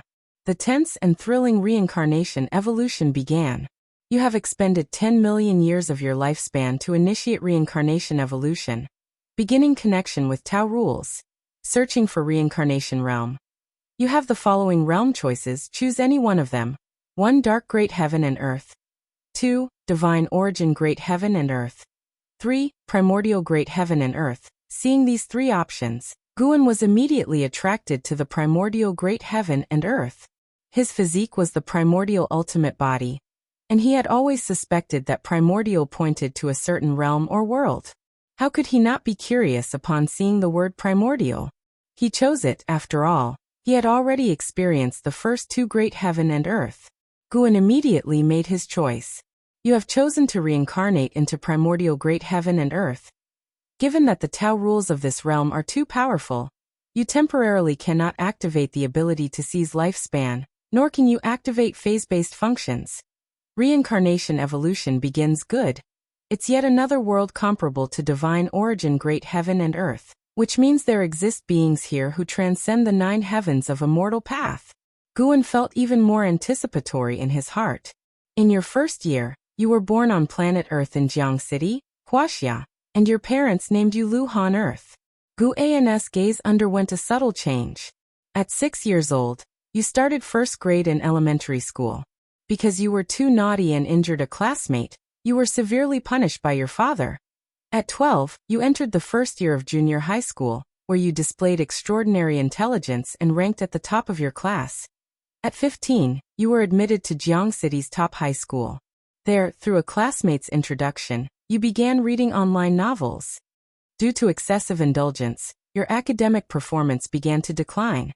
At 18, just after the Spring Festival, you turned over a new leaf, put down your phone, and vowed to reclaim your dignity as a top student. However, on the eve of the college entrance examination, the world changed drastically. There were earthquakes, tsunamis, and humanity faced apocalyptic challenges. 7 days of chaos later, nations stabilized their order, but mysterious and enormous black gates appeared in cities.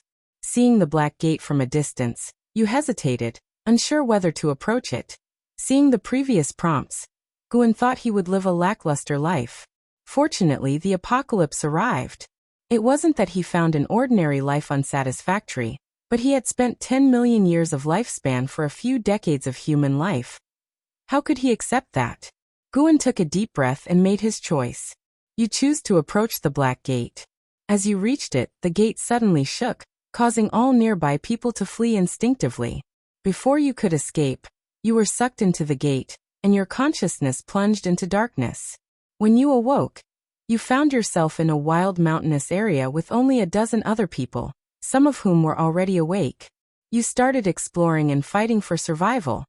At 19, after half a year, you finally made your way out of the wilderness and saw the silhouette of a city.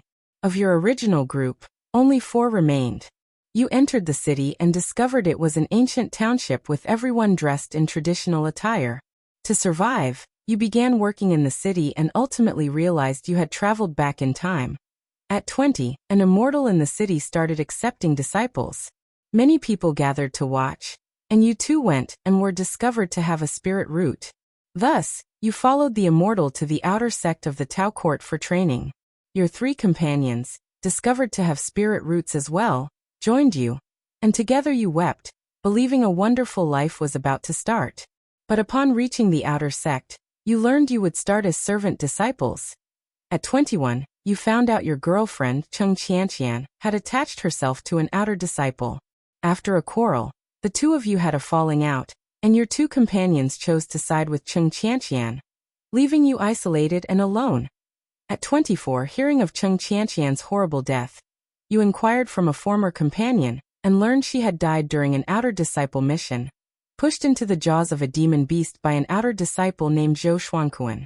It was the very man Qing Qianqian had clung to. You erected a gravestone for her and swore in your heart to become an immortal. At 25, while gathering herbs on a mountain, you fell into a ravine and landed by the riverside, your bones broken. In agony, you waited for death to come. Then you heard a voice saying it could save you, but you would have to serve as its servant thereafter. Do you accept its terms? What's there to hesitate about? Accept. Guan immediately made his choice. This life seemed rather tough. You chose to accept and soon fell into a coma. When you woke up, you found yourself in a cave. The person who saved you claimed to be the mad demon lord, and from then on, you began to follow him in cultivation. At 27, your cultivation level reached the 5th layer of the Qi cultivation realm. One day, the mad demon lord forced you to ingest an elixir he had concocted, and your cultivation surged to the 7th layer of the Qi cultivation realm. At 28, the mad demon lord found you again for a drug test. Your body ulcerated and bled uncontrollably, and you fell into a coma. When you awoke, you found your face scarred and your right leg incapacitated. At 29, with the mad demon lord's assistance, you successfully achieved foundation establishment, but the scars on your face remained unchanged. The mad demon lord sent you back to the outer sect, but you couldn't bear the mockery and ridicule you faced and ultimately returned to serve the mad demon lord. At 30, the mad demon lord's tests for you concluded, and he imparted to you the demon skill, Swallowing Heaven technique. At 40, you mastered the Swallowing Heaven technique and also learned a set of hand techniques. At 42, the mad demon lord left, leaving you to cultivate alone. At 44, enemies of the mad demon lord came seeking the elixir of immortality he had created. You narrowly escaped death and fell into a river, fleeing downstream. At 45, wearing a mask, you saved a distressed young lady whose house servants had all been slaughtered by demons. Only she remained. Out of gratitude, she wanted to marry you and asked to see your true face. Do you remove the mask? Take it off. Women disrupt my cultivation. Better to scare her off quickly. Guan was impatient to see Lu Han's life take a turn for the better.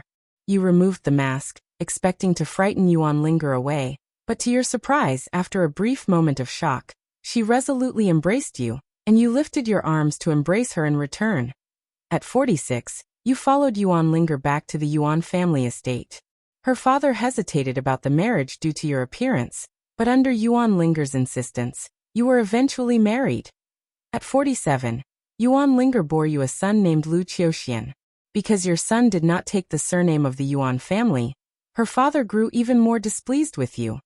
At 56, demons invaded the city, slaughtering the inhabitants. You barely managed to keep your wife and child safe but couldn't save others, forcing your family of 3 to begin a nomadic life. At 58, you returned to the outer sect with Yuan Linger and your 11-year-old son Lu Qiuxian. Your son was discovered to have the rare heavenly spirit root, and was taken as a disciple by a Mahayana realm elder.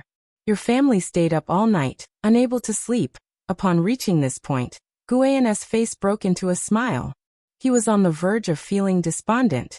He hadn't even had the chance to make choices, and felt like Lu Han could die at any moment. Too bitter. Chapter 337, River of Destiny. At the age of 59, your son Lu Qiuxian succeeded in foundation establishment, making a name for himself in the outer sect of the Tao court. Consequently, you received widespread pursuit and admiration. Even the 2 companions who had traveled through time with you came to congratulate you, making you reflect on how life and fate are elusive. At 60, you successfully reached core formation. At 63, your son Lu Qiuxian awakened the supreme treasure body, shocking the Tao court. He was exceptionally accepted into the Tao court, and from then on, you and your son parted ways. Supreme treasure body? Isn't that the treasure body once possessed by the divine exotic ghost king, Impermanence Tian? Guan was even more hopeful for this cycle of reincarnation evolution. This lifetime, will he rise against the heavens through his son? What followed in the cycle of reincarnation was all about cultivation, waiting until 100 years later. At 172, you successfully broke through to the nascent soul realm. You had just shared the news with your wife, Yuan Linger, when suddenly you received the terrible news that your son Lu Qiuxian had fallen. his essence blood consumed by another. Upon hearing this, your wife Yuan Linger fainted on the spot. At 173, you finally uncovered the truth behind Lu Qixian's death. He died at the hands of the crown prince of the strongest divine dynasty of the era, who was also a direct disciple of the Tao court, and had already stepped into the immortal path realm. The gap between your statuses was vast. Lu Qixian's master sighed, and hoped you could let go of this matter. At 174, your wife Yuan Linger died of sorrow. After burying her, you left the outer sect of the Tao court. At 176, you couldn't abide the injustice you witnessed, saving a group of mortals. Before you left, an old man stopped you, declaring that your chief fortune was extraordinary, and that there was a turn of fate in store for you. He offered to cast a divination for you, to help you find this turning point. Do you accept his divination for you? Yes. Let alone Lu Han. Even just observing made Guan feel desperate. With such poor aptitude and cultivation techniques, when would Lu Han ever seek revenge? You accepted the old man's divination. During the process, his chi blood ran amok, and he spat out reverse-flowing blood. Before collapsing, he told you that your turn of fate lay within Burial Immortal Ridge. After you confirmed that the old man was unharmed, you headed for Burial Immortal Ridge.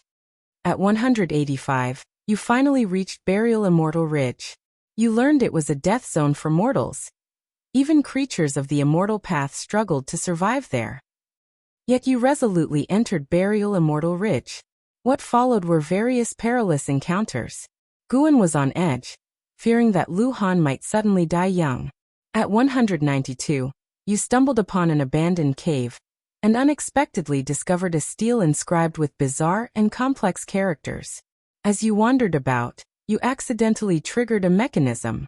In a panic, your blood splashed onto the stele as you collided with it, and soon after a mysterious force drew you inside the stele. You arrived within the miniature world of the Qiankuan Saint Emperor, and met the remnant soul of the Qiankuan Saint Emperor. After some negotiation, you ultimately became a disciple of the Qiankuan Saint Emperor. At 200, under the guidance of the Qiankuan Saint Emperor, you cultivated the supreme treasure body. Your physical body was reborn, and you regained the appearance of a 20-year-old with no scars on your face. Only your hair turned white. At 210, you broke through the divinity transformation realm. Things are looking up. Qiankuan Saint Emperor? Just by the sound of it, he must be powerful. Guan was also excited, for he would feel Lu Han's experiences as the memories of the cycle of reincarnation flowed into his mind. Naturally, he hoped the memories would not be so filled with hardship. What came next were constant breakthroughs, practicing spells and divine skills. At 250, you broke through the void-crossing realm. At 317, you broke through the unification realm. At 430, you broke through the mystic heart realm.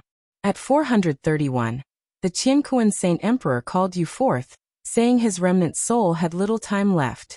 He wanted to help his supreme treasure body step into the supreme Tao body before his soul dissipated, but it required enduring unimaginable pain. Do you accept? Accept. Guan made his choice without hesitation. You accepted the help of the Qiankuan Saint Emperor. After several months of tempering, you successfully cultivated the supreme Tao body, causing a phenomenon that alarmed the Tao rules of great heaven and earth. You gained the divine aspect of the supreme immortal. At 440, you left the miniature world of the Qiankuan Saint Emperor and returned to the mortal world. Upon reaching Burial Immortal Ridge, you were attacked by a Mahayana realm cultivator with an ancient treasure body. You slew the assailant, breaching the realm gap, and inadvertently consumed their essence blood, further strengthening your physique. Over the next 50 years, Lu Han left Burial Immortal Ridge, seeking out cultivators with ancient treasure bodies. Some were successful hunts, some were not, but in any case he always managed to escape. Guan saw traces of impermanence Tian in him. Perhaps this was the destiny of the supreme treasure body. Until the age of 600, Lu Han, under attack from several Nirvana realm great cultivators, forcefully underwent tribulation crossing. He used the heavenly tribulation to obliterate his foes, and stepped into the immortal path realm. After that, Lu Han entered the path of the unbeatable.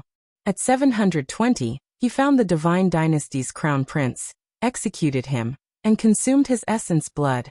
His cultivation level skyrocketed. Concurrently, the emperor of the Divine Dynasty, enraged, issued a kill order against him. Lu Han fled while killing his enemies.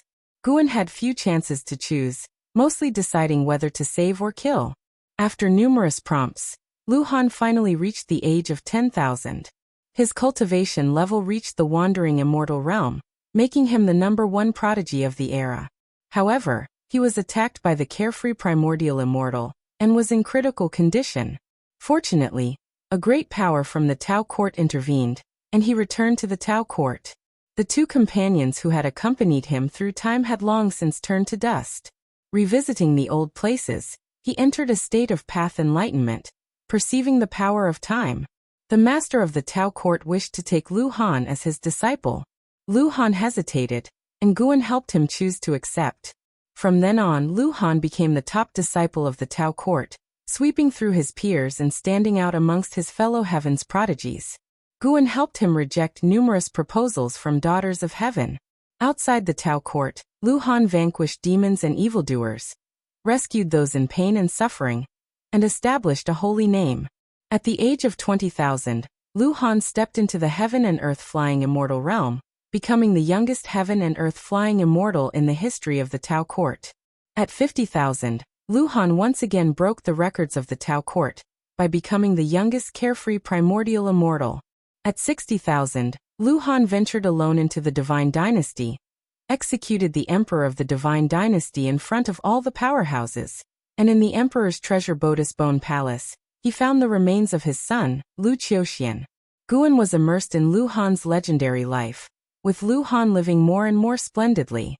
Compared to the domineering ways of Long Zhan, he was reckless and unfettered, yet he didn't lose his sense of righteousness. At 100,000, Lu Han consumed the essence blood of thousands of treasure bodies, and cultivated the awe-inspiring Supreme Saint body. At 200,000, Lu Han swept across the great heaven and earth, becoming a living myth. At 250,000, Lu Han encountered the Taoist tide in the cosmos. Amidst the waves of the Tao, he perceived the true meaning of Tao and shaped the primordial karmic body. At 300,000, Lu Han reached the divine immortal of wondrous Dharma realm, traversed the cosmos, and returned to Earth, only to find it already desolate. He cut ties with his past, and his Taoist heart underwent transformation. At 430,000, you broke through your own shackles and reached the Tao void mysterious immortal realm, astonishing the universe. You retrieved your life grid. Do you unlock the life-stealing ability? Considering Long Zhan's precedent, Guan hesitated for a moment and chose not to. Don't unlock. It seems Lu Han doesn't need the life-stealing ability. Since he didn't unlock the life-stealing ability, Lu Han didn't undergo a drastic change in personality. He was domineering against his enemies, but he also aided the suffering worlds, continually spreading his holy name throughout various lands. At 500,000, Lu Han met the saint ancestor of the 9th level of Immortal Path, who appreciated him. The saint ancestor imparted a Taoist title to him, naming him the Primordial Divine Emperor. Until Lu Han reached the 9th level of the Immortal Path, Guan faced another choice. At 830,000, you stepped into the 9th level of the Immortal Path. After the breakthrough, you immersed yourself in path enlightenment. You unexpectedly sensed the existence of the River of Destiny. You hesitated. Do you choose to step into the River of Destiny? Guan also hesitated. The River of Destiny sounds extraordinary, and stepping into it could allow for the understanding of the Tao of Destiny. To Guan, Lu Han's divine skills and cultivation techniques weren't very important.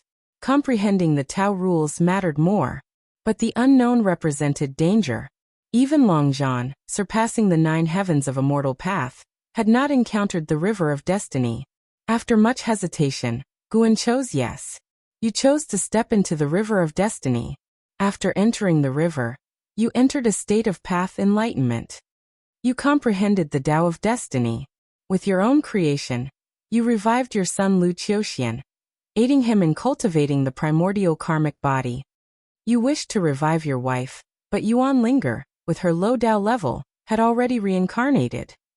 You were attacked by the Black Profound Emperor. In the face of danger, you sent your son Lu Qiuxian to the end of the River of Destiny. You died by the hands of the Black Profound Emperor. Reincarnation ends. Damn it. It's the Black Profound Emperor again. Angered, Guan took a step and arrived at an island overseas, then opened the lifespan barrier. He sat cross-legged on the ground, vast memories subsequently flooding his mind. Textual description and real feelings are two entirely different matters. After closing his eyes, it didn't take long for Guan to frown. A moment later, Guan's frown relaxed, and a smile spread across his face as he experienced the beautiful process of a family depending on one another. Time passed rapidly. An ancient hour later, Guan returned to the Jiuhua sect, sitting at a table with cold tea. He placed a hand on the table and closed his eyes again, carefully feeling Lu Han's life experience. Facing the Black Profound Emperor was like making the wrong bet, but stepping into the River of Destiny was not. He gained a profound understanding of the Tao of Destiny, and he also shared the feelings of Lu Han when he sent his son away. Lu Han lived for more than 800,000 years, and experienced everything. Before his death, he was able to revive his son, dying without regrets. In the final battle, Lu Han still demonstrated his strength, leaving an indelible wound on the Black Profound Emperor, with the injury mark landing above the Emperor's left brow. Between the memories of two lives, Guan couldn't determine whether the Black Profound Emperor faced by Longzhan was stronger, or the one faced by Lu Han was. Both were far inferior to the Black Profound Emperor in strength. Lu Han managed to injure the Black Profound Emperor primarily because of his special divine skills. But right after injuring the Emperor, he was instantly killed. For now, Guan set aside his anger towards the Black Profound Emperor, immersing himself in the understanding of the Tao of Destiny. As day turned to night and the moon rose, he sat there, unmoving. 3 days later, a figure pushed open the door, bringing a wave of fragrance that altered Guan's gaze. "Why are you here?" Jiang Qiong asked with joy, swiftly taking a seat at the table. As she looked at Guan, the happiness on her face couldn't be concealed. Guan looked at her, his eyes regaining their clarity. Yet that one glance made her heart involuntarily tremble. Somehow, Jiang Qiong felt he was in low spirits, and her smile vanished accordingly. Chapter 338. Destruction Dao Seal. What's wrong with you? Jiang Qiong asked with a furrowed brow, her expression growing colder as she continued. Is someone giving you a hard time? Hearing this, Guan revealed a smile and said, It's nothing, I was just thinking about the story of a book. Really? Asked Jiang Qiong, looking doubtful. Truly, Guan laughed. Actually, I was thinking of leaving before you finished your seclusion. That way, you might feel guilty for missing me. But you came so quickly, it caught me a little off guard. After all, he was a divine thought true immortal. Even though Lu Han's memories were heavy and vast, he could quickly detach from them. To him, Lu Han was just a past life. Lu Han was him, but he was Guan. With Guan's words, the worry in Jiang Qiong's heart dissipated. She rolled her eyes at him and said in an irritated tone, You sure have quite the imagination. I wouldn't feel the slightest bit guilty. Is that so? It seems I've overestimated our relationship. But I'm still quite happy that you came looking for me. It's rare to see you leave the Supreme Sect. It's just that I suddenly thought of you. Every time. It's you who comes to find me. It's about time I came to you, especially since the Supreme Sect and the Jiuhua Sect have established a good relationship. The two chatted away. As Guan spoke, he observed Jiang Qiong's fate, peering into her destiny. Without undergoing nirvana, all mortals are just spirits. Guan could see the end of Jiang Qiong's life with one glance. Jiang Qiong's fate was remarkably intricate, with innumerable variations, essentially a multitude of possible trajectories. Within her destiny, Guan could not see himself, but he knew the reason there were so many branches in Jiang Qiong's future was because of him. His choices could change her destiny. However, all branches of destiny flowed toward the same conclusion, death. Some led to peaceful passing, others to death in battle, and some to deviation during cultivation, resembling a tree of fate spreading its branches. Fate seemed so cruel. Having fused with Lu Han's life experiences, Guan had a deeper insight into the workings of fate, understanding the mysterious forces that could, at any moment, disperse predestined paths. Guan conjectured that these were perhaps the slivers of opportunity left by the 3,000 Great Tao, the slim chance for sentient beings to transcend mortal limits. As long as Jiang Qiong could achieve nirvana, her destiny would be toppled and reshaped. Guan thought of his own fate. What was it like? Being part of it, he could not peer into his own destiny. Fate was the confluence of all causality in life. Although those who could peer into fate could not see their own destinies, they could deduce the causality related to themselves and make predictions. If Guan could observe Jiang Qiong's fate, then surely more powerful beings could perceive the destiny of a divine thought true immortal. Fate was not set in stone. The masses lacked the power to change their choices, merely swept along by the grandeur of the mortal world. Beings above the 9 heavens of the immortal path could certainly see the great currents enveloping the divine thought true immortal. How then could one transcend fate? During his conversation with Jiang Qiong, Guan continued to ponder this question. 2 ancient hours later, Guan stood up to take his leave. Can't you stay a couple more days? Jiang Qiong asked, trying to persuade him to stay. I've been out for 4 days already. It's time to go back. There are several medicine valleys waiting for my management, Guan replied. Jiang Qiong glared at him. What's the point of having so many disciples? By that reasoning, as the leader of a sect, shouldn't I be even busier? We're different, Guan said, shaking his head.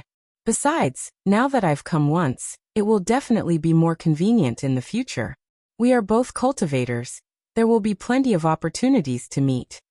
Jiang Qiong huffed, unable to persuade him, and could only send him off. She escorted Guan all the way to the gate of the Juhua sect. After he flew away, she remained standing there, gazing in the direction he departed. The Juhua sect disciples guarding the gate curiously wondered about the relationship between that man and their sect leader, who had personally seen him off. On the way back, Guan was targeted by some people, which Jiang Qiong secretly took care of from the shadows. Because of Jiang Qiong's follow-up, Guan's speed back to the valley slowed down. Once Jiang Qiong was no longer following him, he was still 10,000 miles away from the Supreme Sect when he stepped into it. Next, he planned to spend time comprehending the way of fate. As time trickled by, 20 years passed in the blink of an eye. For Guan, those 20 years flew by quickly. Aside from gathering medicinal herbs, he spent most of his time confined in his room. Many new disciples completed their foundation establishment without ever having the chance to interact with him. An Xian became the leading disciple of the Third Medicine Valley, with the power to distribute foundation establishment pills. She had 20 deacons under her command, and the Medicine Valley was managed in an orderly fashion. This year, at the beginning of summer, Guan stepped out of his door and strolled downstairs. He looked up at the azure sky and felt an immense sense of freedom and joy, a contented smile spreading across his face. His meditation on the way of fate could be put on hold for now. He planned to relax for a few years. In these 20 years, he had mastered Lu Han's strongest divine skill, named the Destruction Dao Seal. The Destruction Dao Seal was gained from Lu Han's comprehension of the River of Fate. This divine skill could strip away an enemy's causality, causing them to be repelled by the rules of heaven and earth, and leaving indelible scars. This damage would become an eternal flaw in his opponent. Lu Han had used this divine skill to injure the Black Profound Emperor. If Guan encountered the Black Profound Emperor in the future, he would be able to identify him through the scars left by the Destruction Dao Seal. No matter which divine skills the opponent used, they could not hide the wounds caused by the Destruction Dao Seal. Of course, without knowing the full strength of the Black Profound Emperor, Guan would try to avoid using the abilities of Lu Han, Xiao Xingtian and Chu Lu. Being slain thrice by the Black Profound Emperor was no coincidence. Surely the Emperor was seeking him. As Guan pondered the Black Profound Emperor, Ji Xiaoyu approached him, examining him closely. You seem to have changed somehow, but I can't quite put my finger on it. Guan glanced at her, and said with a soft laugh, Perhaps I've become more handsome. Ji Xiaoyu appeared thoughtful. Guan could sense the aura of fate on her. Her cultivation technique had clearly delved into the way of fate. Perhaps it was for this reason that she was able to sense the change in Gu. Unfortunately, the disparity in their cultivations was so great that Ji Xiaoyu could never discern Gu An's true cultivation level. After chatting for a while, Guan found an Xian and left the supreme sect with her. After confirming no one was tailing them, he took an Xian towards Mortal World Peak. An Xian closed her eyes, and when she opened them next, they had arrived at Mortal World Peak. So fast. An Xian now felt what Yang Jian had once experienced. The higher her cultivation, the more she marveled at her master's strength. Master, what divine skill is that? It's so fast. An Xian couldn't help but ask. As Guan led her across the clouds, looking ahead, he replied, "You guessed right, it's the stepping path of ages step that you've been practicing." And Zin's eyes widened in surprise. No wonder that step technique was so difficult to master. When perfected, could it traverse the mortal world? An Xian developed an unprecedented expectation for the stepping path of ages step. Soon the master and disciple arrived at Dingtian Peak. Guan first went to gather medicinal herbs, greeting disciples along the way. News of his return spread rapidly across Dingtian Peak. With Gu An's joining, Mortal World Peak grew more tolerant towards Dingtian Peak. The direct disciples managed to secure greater benefits for Dingtian Peak, benefiting the entire peak. All the disciples privately mythologized Guan, knowing their peak master's exceptional strength. Strolling along, Guan nonchalantly picked herbs, appearing to deliberately enter the lives of his disciples. Everyone he spoke to along the way was more excited. Occasionally, Guan would even help the disciples gather medicinal herbs, picking but not taking, leaving those disciples feeling honored and shocked. Gradually, Guan heard some news. The Immortal Dynasty was about to emerge. On Mortal World Peak, one could learn about various major events in the great heavenly spirit land. Guan also heard about the long-standing feud between the Immortal Dynasty and the Holy Court. The two forces had been warring for many years until Shengtian ascended the throne, and the mortal world basked in peace at last. Shengtian was certainly the strongest in the great heavenly spirit land, but no one knew how powerful he truly was. The emergence of the Immortal Dynasty would inevitably provoke oppression from the Holy Court. Once friction sparked between the two, the tranquil days in mortal world would end. Despite experiencing several calamities, the Broken Sea Domain's influence was too small to affect the whole world. Broadly speaking, the great heavenly spirit land had maintained peace for hundreds of thousands of years. An Xian was also very interested in these events. It was her first time hearing about the Immortal Dynasty, and she didn't realize that the mortal world harbored a force capable of contending with the Holy Court. After a while, Guan took an Xian to a courtyard on the mountain's peak. An Xian began cultivating, and Guan rode in the yard to relax. His main purpose for coming today was to take a breather. A moment later, he suddenly felt something and looked up. His gaze pierced through the sky and shot out into the depths of the universe. He sensed a strange aura coming from the silent destruction domain. This sensation was distinctly uncomfortable. Before long, he saw a redwood coffin flying out from the darkness. It was a deep red coffin that seemed to have blood plasma sticking to it, surrounded by wisps of black vapor visible to the naked eye. There was something inside the coffin. Could it be another entity targeting the heavenly demon fetus? Guan thought to himself, with no intention of intervening. The presence and absence of concealment of the deep red coffin must have alerted the Holy Court. Indeed, Guan saw many figures flying out from the Holy Land where the Holy Court was based, the weakest among them being carefree primordial immortals. What a powerful foundation! Guan was again shocked by the strength of the Holy Court. This was just the first response team they'd sent out, and it was hard to imagine the terrifying power the Holy Court could unleash if they went all out. However, Guan saw a divine immortal of wondrous Dharma confront the deep red coffin, resisting with his immense mana. He displayed an expression of agony as his flesh rapidly dissolved into blood, spilling onto the coffin and quickly congealing. His immortal soul of wondrous Dharma, however, managed to escape by a hair's breadth. Such frightening power! Guan couldn't see how the deep red coffin had devoured the divine immortal of wondrous Dharma. It was a force he had never seen before. One could surmise that the entity within the deep red coffin was not a heavenly demon, or at least not one he had encountered before.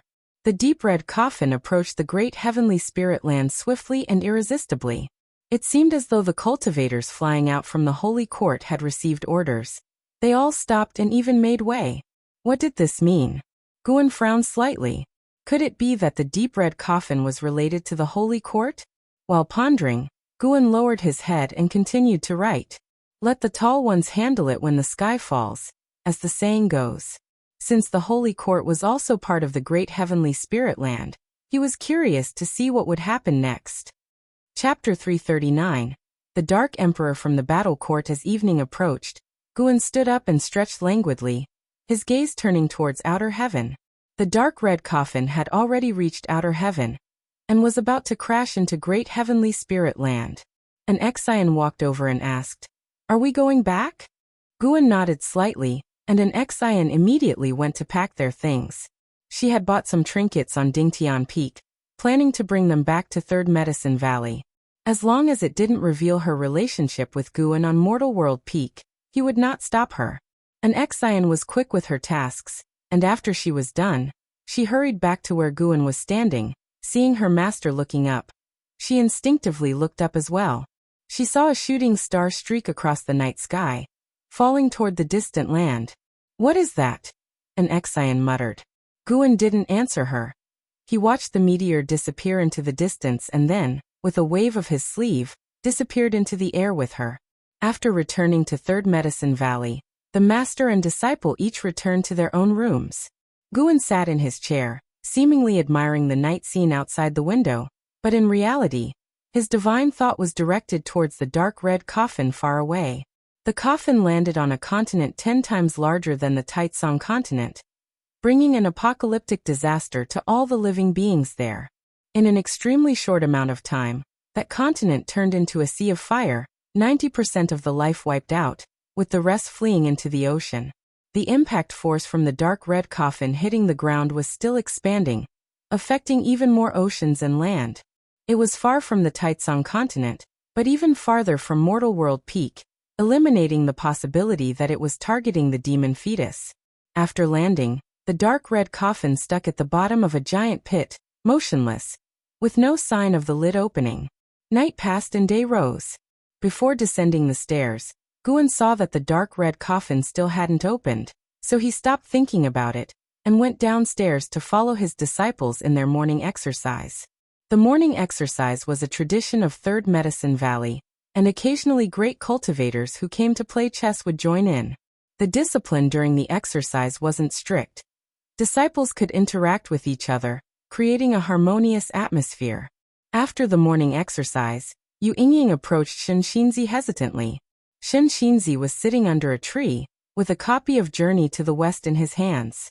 "Have you been feeling inexplicably anxious since last night? Feeling very unsettled?" Shenxinzi asked calmly without looking up at her. Yu Yingying nodded hastily and said, "I've never felt like this before. I won't have to. If I have to become that, you can kill me in advance." Shenxinzi looked up at her in surprise. Yu Yingying thought he was questioning her and explained in a low voice, "The heavenly demon should not be so easy to perish. My suicide definitely wouldn't work. You are an enlightened monk. You know how to eliminate demons. I don't want to hurt others." Shenxinzi looked deeply at her and said, "Don't worry in this lifetime. It is very hard for you to turn into a heavenly demon. The reason you're feeling this is probably because the natural enemy of the heavenly demons has arrived." He had also sensed the commotion from the night before. His cultivation realm was high, and his unease far surpassed Yu Yingying's, which was why he picked up Journey to the West, to try and distract himself. "Really? What is the natural enemy of the heavenly demons? What should I do?" Yu Yingying asked eagerly. Shenxinzi lowered his head and said, "Do nothing, continue with your cultivation practice and get used to it." Yu Yingying was stunned and could only walk away full of thoughts. On the other hand, Guan, who was patrolling Medicine Valley on Blood Prison Great Saint, heard the conversation between Yu Yingying and Shenxinzi. The natural enemy of heavenly demons? Guan took off Qingtian Peak from his waist, then lifted it up, and sent his divine thought into it. Immediately after, he arrived inside an old temple. He was about to speak when a man in black appeared and asked, Have you made up your mind? Guan shook his head, changing the subject to ask, do your heavenly demons have a natural enemy? The man in black frowned upon hearing this and asked warily, what do you mean? Since when do heavenly demons have a natural enemy? Guan then waved his sleeve, and an illusion appeared between them. The man in black's expression dramatically changed when he saw the dark red coffin. Seeing his reaction, Guan was not in a hurry. He waited for him to speak. The man in black's hands clenched into fists inside his sleeves. Taking a deep breath, he said through gritted teeth, he is coming for the great emperor, but his arrival will also bring disaster to great heaven and earth. The fact that he can enter indicates that Holy Court also plans to use him to eradicate the heavenly demons within the great heavenly spirit land. Who is he? Guan asked. His name is the Dark War Emperor. No one knows his origins. He once wreaked havoc in the silent destruction domain. I only know he comes from the ancient battle court, the man in black answered. Battle court? The forces established by Longzhan? Guan kept his composure and further inquired. What is the origin of the battle court? The man in black looked at him before saying, the battle court is a legend of the silent destruction domain. Legend has it that there once was a force that ruled the great thousand world, standing at the peak of the immortal path. Whether it was destroyed or left is unknown. That's all I know. What is the Tao level of the Dark War Emperor? I don't know, but definitely very high, the man in black responded, shaking his head at the thought of the Dark War Emperor, making his scalp tingle. All of a sudden, Guan said, it seems now that I don't need to leave.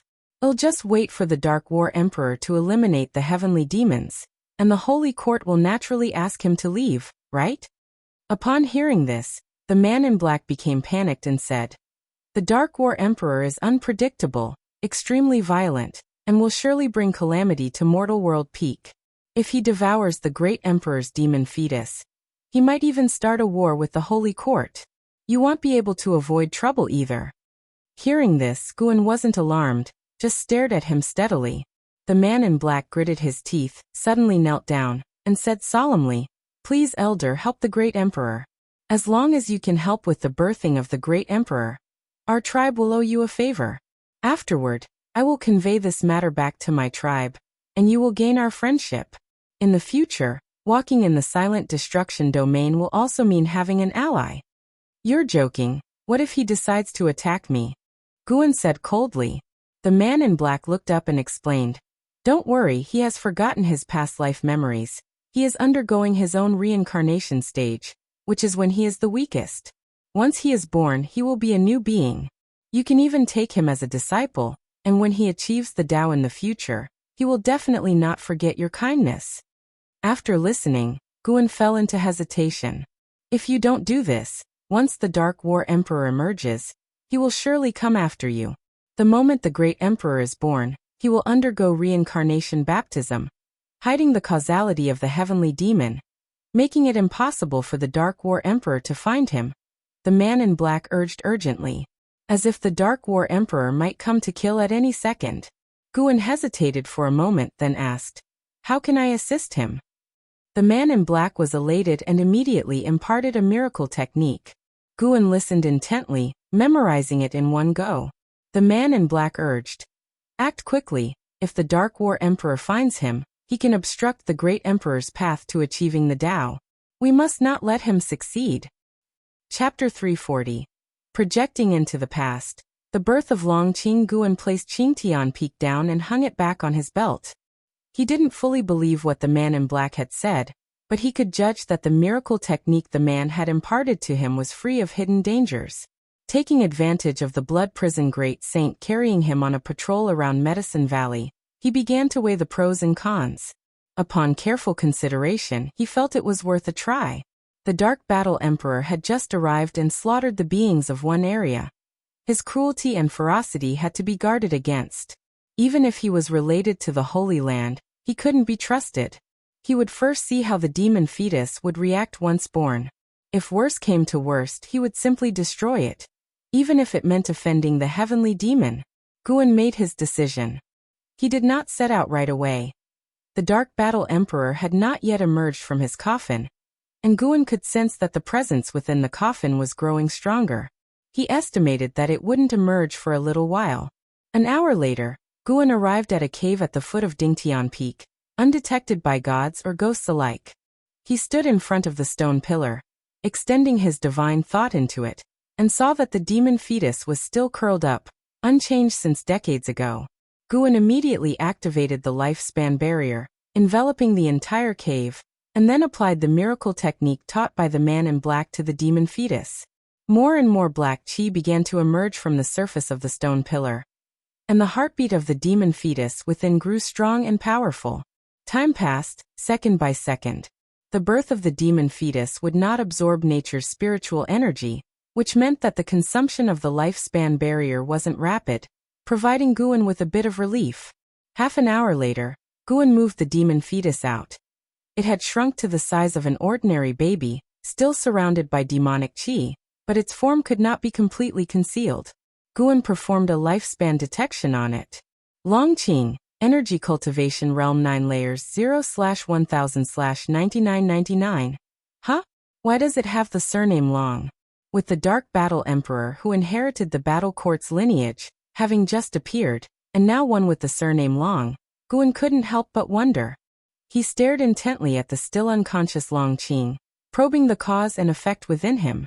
The cause and effect of Longqing were complex, but Guan had inherited all memories of Longzhan, who had also delved into the way of cause and effect.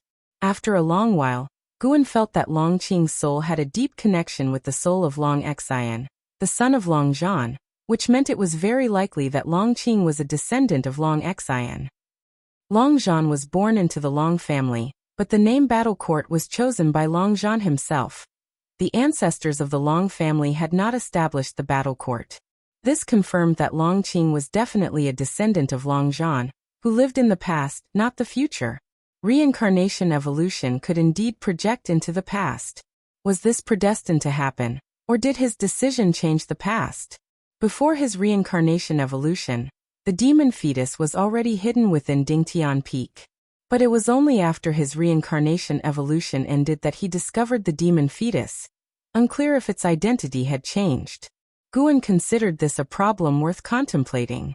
Longqing continued to absorb the innate demonic chi, rapidly reaching the Foundation Establishment realm. This kid couldn't possibly have been born with a cultivation level of the immortal path like the immortal spirits of the immortal dynasty, could he? Guan guessed to himself, and in the time that followed, Longqing's cultivation level quickly intensified, relying solely on the surrounding innate demonic chi and not consuming any spiritual energy. Time sped away. 3 ancient hours later, Longqing's cultivation level surpassed the Mahayana realm, reaching the first layer of Nirvana realm, with his maximum lifespan metamorphosing to 999,999 years. Guan felt that if he were to come into the world, he would be sure to attract heavenly tribulation, and that would be troublesome. Once Longqing's increase in cultivation ceased, Guan used the divine skills of Path of Returning Primordial Spirit to suppress Longqing's cultivation, changing his aura to that of an ordinary person. For now, using the Path of Returning Primordial Spirit, he could also suppress the opposing party's cause and effect. Before the seal was lifted, not even the heavenly demon would be able to locate Longqing. The demonic chi surrounding Longqing completely dissipated, vanishing in an unfathomable manner. Longqing slowly opened his eyes. They were big and sparkling, and his small hands remained clenched into fists. Upon seeing Guan, he broke into a smile, his little mouth opened, and he let out a giggling sound. For some reason, seeing the newly born Longqing made Guan suddenly think of Longzhen's appearance when he was born. They were exactly alike. A smile appeared on Guan's face as he began to play with Longqing. During this process, Guan once again experienced the feeling Longzhan had when he faced his son for the first time. But the descendants of the Battle Court and the Long family arriving in the great heavenly spirit land seemed a little too coincidental. Guan silently stayed on guard, vowing to never reveal his true cultivation level to anyone around him, not now nor in the future. He had to keep up the act. In life, one must always keep something in reserve. Guan performed the stepping path of ages step, and stepped outside the supreme sect, then lifted the lifespan barrier. He took robes from his storage bag and wrapped the little Longqing in them. Sunlight poured down, causing little Longqing to become even more excited, laughing non-stop, his small hands reaching around in a futile attempt to grab at things, for his arms were too short to reach anything. Luckily, the little fellow was not an ordinary baby, or else Guan would have had to consider feeding him milk. Guan, cradling him, walked to a nearby tree and sat down, continuing to amuse him. Bringing a child back all of a sudden was bound to attract attention. So Guan decided to wait until evening to return, so he could fabricate a reason. The woods were filled with the chirping of birds and the fragrance of flowers, and Guan listened to little Longqing's laughter as his thoughts drifted away. Visions from his reincarnation evolution surfaced before his eyes. It was in the great hall of the battle court, with Long Zhan standing with his back to Long Xian atop the hall. Long Xian questioned him about why he had become so ruthless, but Long Zhan did not answer. "Father Emperor, I preferred you back when you took me hunting in the mountains. Though you were not invincible, you were more like a father." Long Xian left after uttering those words, and from that point on, father and son never saw each other again, until Long Zhan's downfall. Deep in thought, Guan couldn't help but be moved. He would take it as a lesson not to obsessively seek power. His current state was just fine, constantly increasing his strength while maintaining good relationships with those around him. Guan looked up at the sky beyond the woods. From here, the sky seemed truly high. At dawn, the disciples of the Third Medicine Valley had just finished their morning exercises, and an Xian turned her head and saw Guan walking down from the transmission array platform, carrying something in his arms. An Xian immediately approached, and some disciples who were close to Guan followed suit. When they saw that Guan was holding a baby, they exclaimed in surprise, "Master, where did this child come from? Wow, so cute, can I hold him? A boy or a girl? Master, what's his name?" "He's smiling at me." Faced with the disciples' inquiries, Guan said that the male infant was one he had found in the forest, and that he was unable to find its parents, so he had no choice but to bring him back to raise. The disciples didn't question it because their master indeed had such kindness. An Xian in particular thought of herself, her eyes reddening slightly, her gaze towards Longqing growing even closer. However, Guan did not let them hold him but carried Longqing back to his own attic. Arriving in front of the attic, Ji Xiaoyu came out of her room to his side, curiously looking at the child in his arms. "He looks quite a bit like you," Ji Xiaoyu blurted out inexplicably, her eyes full of insinuation. Guan replied, displeased, "You don't think this is a child someone secretly bore for me, do you?" Ji Xiaoyu smiled, and did not continue the conversation. Guan couldn't be bothered with her any longer, and carried Longqing upstairs. In the distance, Shen Xinzi calculated Longqing's fate with his fingers, and found that it was consistent with what Guan had said, so he did not take it to heart. Though the disciples were curious about Longqing, they did not pay too much attention, but they noticed that in the following days, Guan carried Longqing wherever he went, prompting them to wonder. Months passed. Autumn arrived. The deep red coffin harboring the Dark Battle Emperor had still not opened, but many cultivators had gathered on the desolate continent, even setting up a large array near the coffin. One day, Yilan brought Zhenqin to visit Guan. Upon seeing a baby in Gu An's arms, the two women were shocked, and Yilan breathed a sigh of relief when she learned that the baby was not Gu An's child. "It's rare to see a child with such fate, so I brought him back. I'll accept him as a disciple from now on," Guan said cheerfully. Zhenqin held Longqing, finding the little one adorable, and asked, "Master, have you named him?" Guan replied, "Yes, his name is Longqing. There was a clear stream beside him when I found him, and his eyes are clear like it, hence the name Qing." "And the surname Long?" Zhenqin inquired further. Guan smiled and said, "Take a look at his back." Zhenqin instinctively opened the swaddling clothes around Longqing, seeing mysterious black patterns on his back that, at a glance, resembled a black dragon. "It seems this little fellow's background is not simple," Zhenqin remarked with amazement. Yilan also saw it and completely relaxed, smiling as she took Longqing in her arms. "This matter should not be spread. Since he has been abandoned, let him stay away from strife and live peacefully in Medicine Valley." The mark on his back can be considered my doing, Guan instructed. The two women nodded, agreeing and praising him for his thorough consideration. After staying in the Third Medicine Valley for 3 days, the women left. Their subsect was busy with tasks that required them to be away, and they would not meet again for several years. By the age of half a year, Long Qing could walk. By 1 year he began to babble. Dressed in fine clothes, he became the joy of Medicine Valley. A year had passed since the deep red coffin arrived in the great heavenly spirit land, and there was still no movement, but its presence had become widely known. The various sects labeled it an evil object from outer heaven, and even the mortal world peak was abuzz with discussions. This year, during the summer, Guan sat in the attic and picked up Qingtian Peak, extending his divine thought into it to enter the ruined temple. As soon as he entered the temple, the man in black appeared, anxiously asking, "Why did you only come now? Where's the emperor?" Guan took a deep breath and said, "It failed. I was just about to use the miracle technique you taught me when he escaped. I couldn't catch up, and now I have no idea where he's gone." The man in black's face changed dramatically, his body trembling uncontrollably. "The good news is that the Dark Battle Emperor hasn't emerged from his coffin. It's been a year, why no movement?" Guan asked with a frown. Hearing this, the man in black's face relaxed slightly. After pondering, he said, "He might be preparing for something. Ancestor, could you release me? I must go in search of the emperor." Guan shook his head.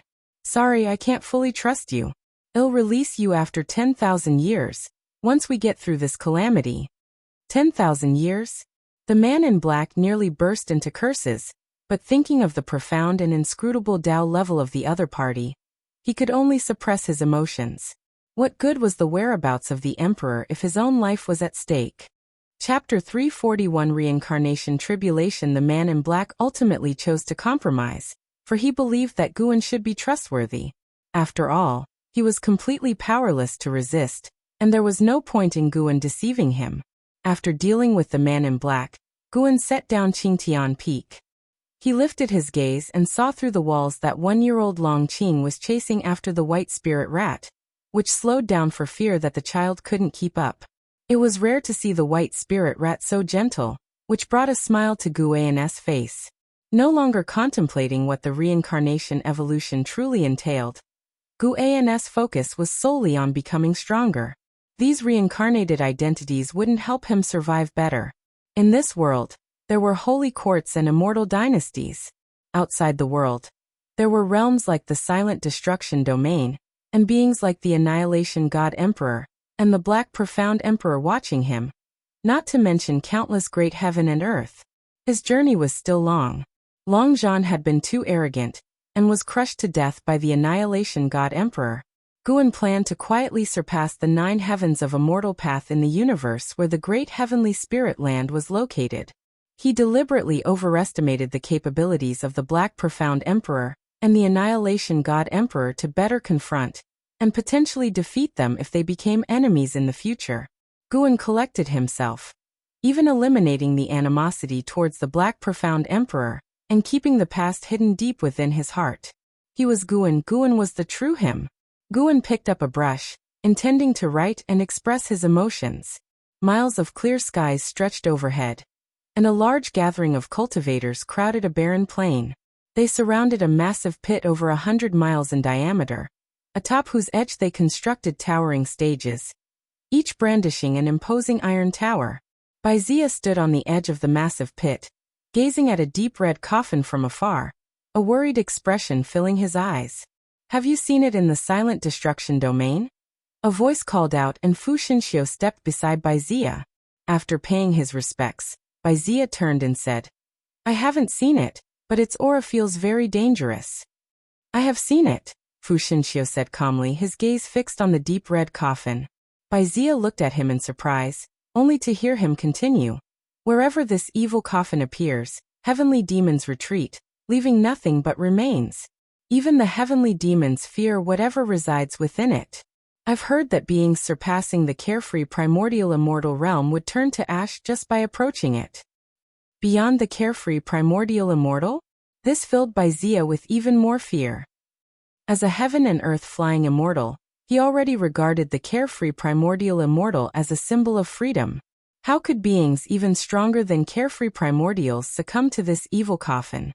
He instinctively thought of Meng Lang and shuddered at the thought of him turning to dust upon nearing the evil coffin. As Fu Xinxiu continued his story, Baizia listened intently, and they were not the only ones. Other sects had people recounting their experiences in the silent destruction domain. Atop a grand pavilion, a man in white robes stood with his hands behind his back, his gaze quietly fixed on the deep red coffin, his eyes deep with thought. Suddenly, a man clad in golden armor appeared beside him, bowing and whispering, "Holy King, the higher-ups have instructed you not to take action and to wait for the Dark War Emperor to awaken." Hearing this, the man in white robes narrowed his eyes, lost in thought and not replying. The man in golden armor spoke again in a low tone. "Holy King, something about this doesn't feel right. While the heavenly demons bring trouble to the mortal world from time to time, Shengtian never acted like this when he was here. Didn't Shengtian always say that anything from outer heaven is an enemy? Since when do we ask enemies for help?" He wasn't concerned about being overheard. The many restrictions within the pavilion would prevent high-level eavesdropping. Remaining expressionless, the man in white replied, "It is now the era of the Holy Minister, and it will be for a long time. If you wish to have a foothold in the Holy Court, you must learn to feign ignorance." The man in golden armor appeared angry as he clenched his teeth and asked, "Where has Shengtian gone to, and why does he trust the Holy Minister so much?" The man in white robes spoke calmly. "Reincarnation tribulation is a path every mighty individual must tread. Shengtian has already delayed it for far too long. What might happen if we wait any longer, nobody knows." Reincarnation tribulation? Has Shengtian reincarnated? The man in golden armor furrowed his brows. Shaking his head, the man in white robes replied, "Your realm is not high enough to understand. Don't ask too much. All you need to know is this. If the Holy Court truly faces an existential crisis, Shengtian will surely return. Until then, let the Holy Minister make a fuss. The greater the uproar, the better it might be for us. Don't forget that the Holy God is also unsatisfied with the Holy Minister." The man in golden armor's expression fluctuated before he bowed and took his leave. The long hair of the man in white robes fluttered gently in the breeze as he continued to watch the deep red coffin silently. The summer day was blisteringly hot. Guan, riding on the blood prison Great Saint, was heading towards the third medicine valley, looking into the distance.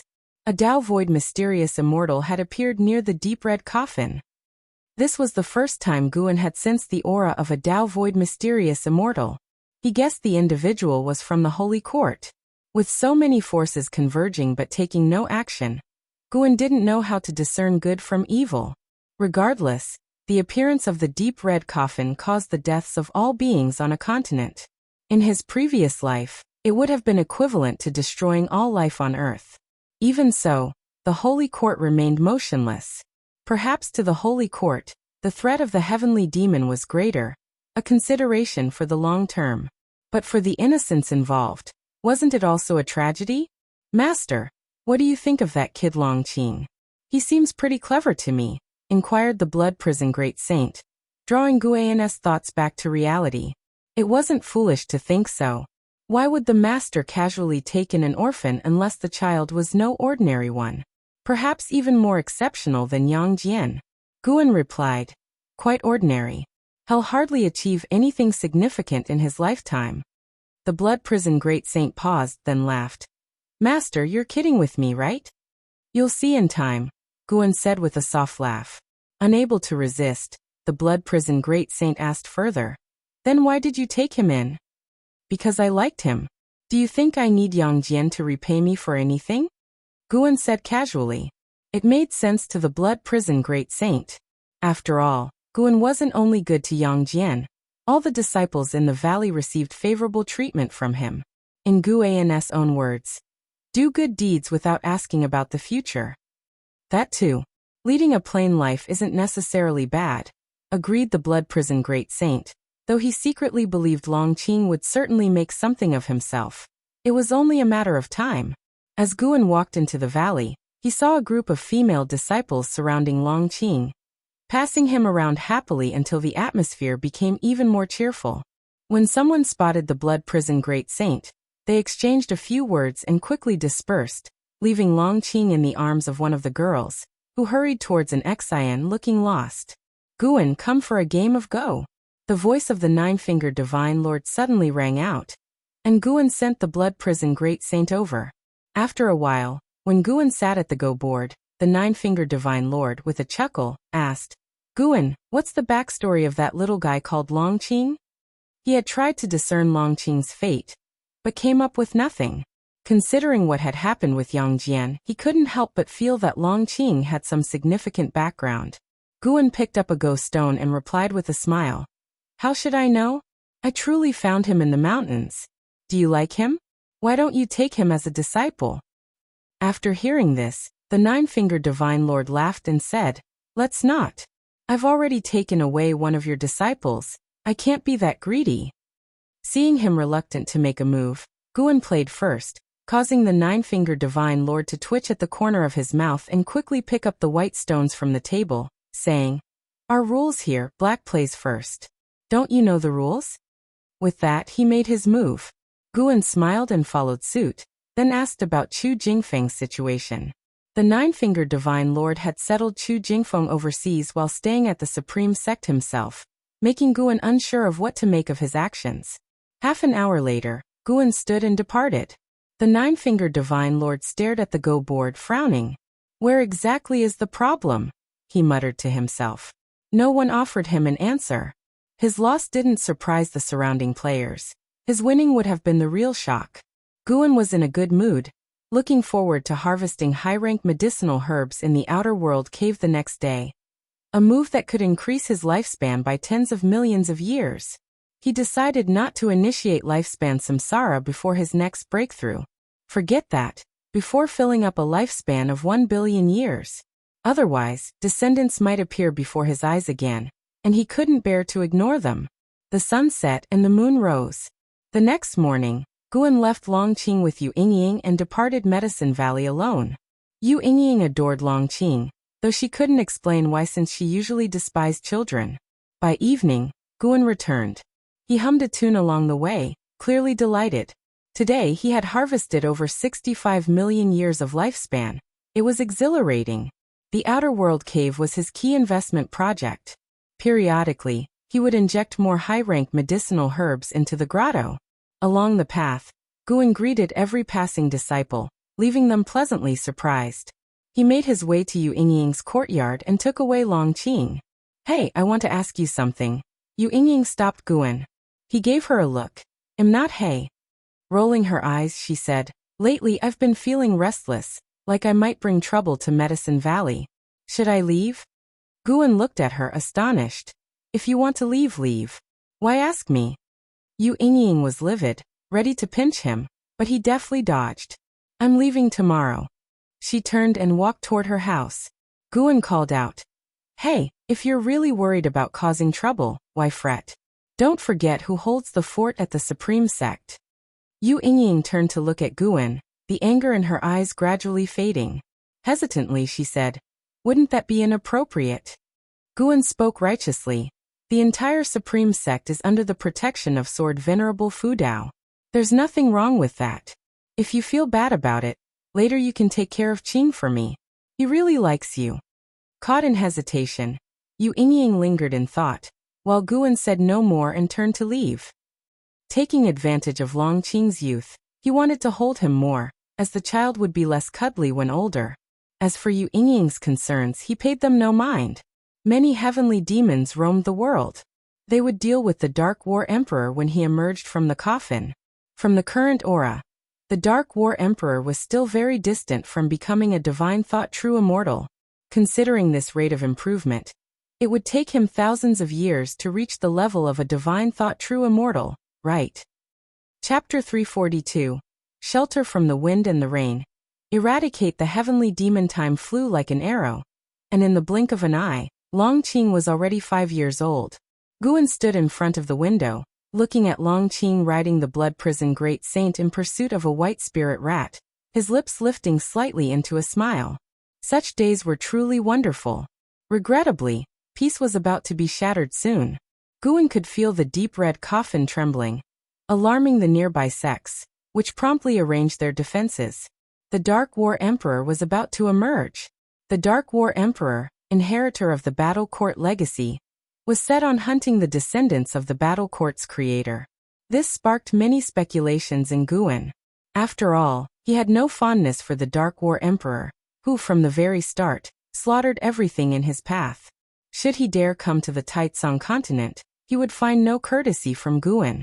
As the reputation of Sword Venerable Fudao grew ever more resounding, certainly the Holy Court would not dare to confront him directly. The great Nether Saint King had been rather restrained lately, as if putting aside past grievances, not daring to plot against Guan any longer. Guan watched the distance for a while before heading downstairs. Just as he descended the stairs, streaks of blood-like light manifested in the sky, a chilling sight. The disciples in the valley also noticed this scene, discussing among themselves. However, they were not panicked. In their hearts, the supreme sect was the safest place. Ji Xiaoyu approached Guan and whispered, "I've seen such a sight in my dreams." Guan was not surprised, given that the Reincarnation Path Emperor had ventured into the silent destruction domain. Following her lead, Guan asked, "For what reason? What is going to happen?" Ji Xiaoyu looked up at the sky and said, "I'm not sure, but after such an omen appears, a massacre will follow." Guan shivered, anxiously asking, "There isn't going to be another catastrophe, is there? I've only lived for a little over 300 years, and I've already encountered so many once-in-millennium disasters. Is the Almighty picking on me?" Ji Xiaoyu glanced at him and said, "What catastrophes have you experienced? I've never seen you fight. With Sword Venerable Fudao and the Supreme Sect shielding you, what do you have to fear? You just need to sit back and enjoy the show." "Ha, who's really shielding whom? If I told you, it would scare you to death." That's what Guan thought, but he relaxed his expression and patting his chest said, "You have a point. Why should I worry? When immortals clash, what concern is it of mere mortals?" Ji Xiaoyu was amused by his actions and asked with a smile, "I could teach you some spells, would you like to learn?" "Forget it, you know I don't like to engage in combat." "Really? Then why do you enjoy sparring with disciples? That's mentoring, okay? How could there be any danger when a higher realm battles a lower realm? Be careful, someday you might encounter an unparalleled genius who will make you lose face." "An unparalleled genius in Medicine Valley? What about Yangjian? His cultivation level isn't increasing that fast." As they talked, their conversation turned into bickering. As Ji Xiaoyu's worry dissipated during the chat, she spoke of the omen because she felt uneasy and needed to express her feelings. Talking with Guan always helped her to relax. While the two were laughing and talking, on the other side of the distant land, a terrifying demonic chi burst into the sky, originating from the deep red coffin beyond the outer heaven. The deep red coffin stood upright, the body shaking violently. The formations at the edge of the pit had been activated, forming a semi-transparent barrier enclosing the pit. Even with the formations in place, the cultivators outside were terrified. The weakest among them was a loose immortal, and facing the aura seeping from the red coffin, they felt like they were facing their doom, wishing they could flee immediately. Crack! Suddenly, the lid of the coffin flew open, and a pale, rotting hand reached out, grabbing onto the edge of the coffin. With a bang, the lid sprang open, black gas surged out, quickly spreading and forming a thick fog. Heavy breaths could be heard from within the black mist, sending chills down the spines of most cultivators. "Is this the great heavenly spirit land?" A hoarse voice emerged. Each word fell heavy on the hearts of the cultivators. A white-robed man from Holy Court said, "Yes, we ask that you eradicate the heavenly demons of mortal world and not harm innocent beings." His voice was loud, clear for everyone to hear. Sects from all sides were shocked. A holy king from Holy Court knew the creature inside the coffin? Eradicate the heavenly demons of mortal world? Many cultivators' expressions changed, such as those from Mortal World Peak, whose sect had dealt with heavenly demons before. They worried about the Holy Court using this as an excuse to suppress them. The actions of Holy Court always needed the backing of the common people.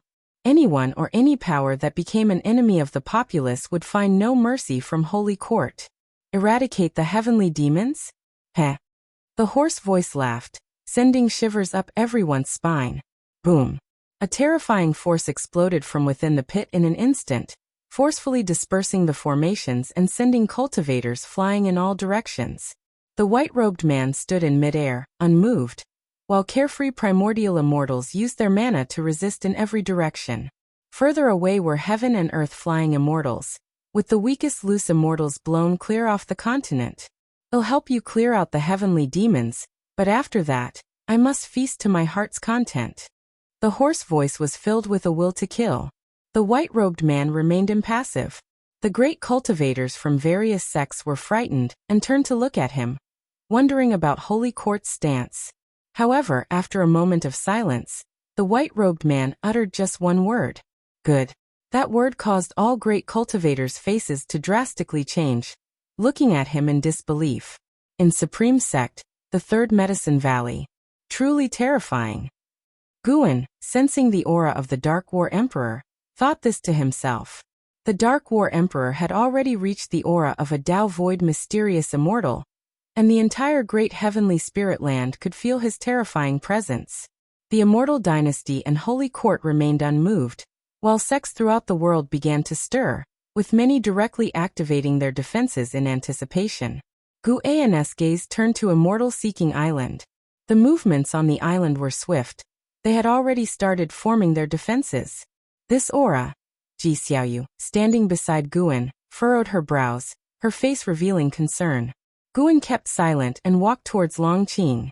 Suddenly, the dreadful pressure that had descended caused Longqing to cry out in fear, with Yu Yingying unable to console him. Under a tree, Shinxinzi put down his book, his gaze towards the horizon where the sky was filled with blood-red light, causing his mind to race even more. He felt like disaster was imminent. What in the world is it? Shinxinzi murmured, frowning. As Guin approached Longqing, he felt the aura of the Dark War Emperor shift to another location, followed by the complete disappearance of the vibrant life force of that land. With the Dark War Emperor's aura enhanced, though the increase was not significant, his actions still caused Guin to frown. What infuriated him most was that Holy Court actually allowed such recklessness. He was very disappointed in Holy Court. Master! Upon seeing Guin, Longqing immediately threw himself into Guin's embrace. Guin patted his back and picked him up, whispering comfortingly, "Don't be afraid, your master is here." For some reason, as Guin drew near, Yu Yingying's panic unexpectedly lessened, prompting her to instinctively lean towards Guin. Guin looked at the pale-faced Yu Yingying and asked, "Are you okay?" Yu Yingying stood beside him, gripping his sleeves tightly and shaking her head slightly. At that moment, Guin sensed a great influx of forces entering the Taitsong continent, their cultivation levels uneven, with the strongest being merely of the mystic heart realm. Such cultivation was not worthy of his concern, yet it coincided with this critical juncture. Chapter 343. Darkness Strikes. The moment of despair. On the edge of the Taitsong continent, dozens of ragged people were heading toward the forest on a beach. A young girl was supporting her elderly grandfather, her eyes filled with terror as she looked up at the blood-light phenomenon in the sky.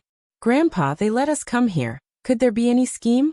the girl asked cautiously, her face smeared with dirt, but it couldn't hide her bright eyes. Her grandfather shuffled forward weakly and said breathlessly, "Things will get better." Not only them, but other people nearby were also worried and hopeful. Across the edge of the continent, many such people were moving toward the interior of the continent. Those with higher cultivation levels disappeared quickly, while those with lower cultivation levels could only proceed on foot. Guin took in these scenes. With his divine sense he could tell these people were all reincarnated demons. Their soul origins shared the same karma as Yu Yingying and Shinxinzi. These people all came through teleportation arrays, and as soon as they arrived, the arrays quickly disappeared. Guin probed their karma, gaining some information. Heavenly Prison. These people were from Heavenly Prison. They also didn't know why they were driven here by the authorities of Heavenly Prison. Although the karma and chi fortune of Heavenly Prison weren't connected to the Holy Court, Guin knew without thinking that it had something to do with the great Nether Saint King. After all, his enemies were few, and only the great Nether Saint King had the means to do such a thing. Sending so many reincarnated demons, wasn't it just to attract the Dark Emperor of War? Guan disdained such tactics, but it was good in a way. If it could lure the Dark Emperor of War to come earlier, it would reduce the loss of life, and Sword Venerable Fudao would have a legitimate reason to act. Master, what exactly is that in the sky? Longqing looked up, his little face filled with fear. Anyone seeing him would have a hard time associating him with the great emperor of the Silent Destruction domain. Guan patted his head and comforted softly. It's nothing, maybe it's going to rain. Didn't you say you'd be a man after turning 5? How can you still cry? Hearing this, Longqing quickly wiped away his tears, clenched his little fists and said, I'm not crying. I just got sand in my eyes. Yu Yingying next to them was also amused by his words, lightening the tense atmosphere. Guan put Longqing down and then looked at Yu Yingying with a smile and asked, You're not going to keep holding on to me, are you? At this, Yu Yingying promptly let go of her hands and blushed, scoffing. Pa, who wants to hold on to you? Really? Just now someone almost ripped off my sleeve. That was an accident. While the two were bantering, the protective formation of the Supreme Sect was activated. A majestic light rose in the distance, and figures of cultivators flew over the Third Medicine Valley. The Supreme Sect quickly entered a state of readiness for battle. The Nine-Fingered Divine Lord stood up, looked into the distance and said, Trouble again, it seems we can't finish this game of chess today. The old cultivator sitting opposite him took a deep breath, about to say something, when the Nine-Fingered Divine Lord suddenly disappeared. Shen Xinzi under a distant tree also stood up and vanished in place. Below the rolling thunderclouds, the land was engulfed in blazing flames, akin to a mortal world hell. A figure strode through the fire, dressed in worn black battle armor, with curly black hair, his hands and feet festering and bubbling with blood, his slightly hunched back visible under his disheveled hair, and his terrifying face revealed beneath the tangled locks. His face was festering too, only his eyes intact, his lips were gone, revealing a frightening mouthful of teeth. He was the Dark Emperor of War. He advanced while exhaling turbid breath. His gaze turned to the distance, only to see a man in white robes suspended in the sky looking at him. He glanced and then withdrew his gaze. He stopped, straightened his body, as if sniffing at something. Then he suddenly turned his head toward a direction, and vanished from the spot. The next second, he appeared under the blue sky and dove down through layers of cloud sea, scattering clouds for thousands of miles with an unstoppable force, crashing toward the ground. Boom! Terrifying flashes of fire lit up the world, with a destructive force erupting from a point on the continent, sweeping in all directions. The green mountains and rivers turned charred black in its wake.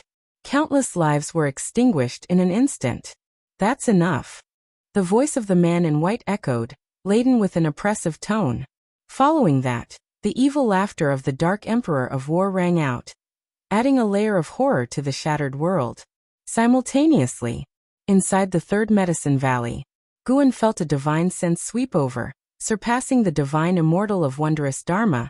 It must be the divine sense of the Dark Emperor of War. As expected, the Dark Emperor of War was still attracted by the karma of the demons on this land. Guan walked toward the transmission array platform. Where are you going?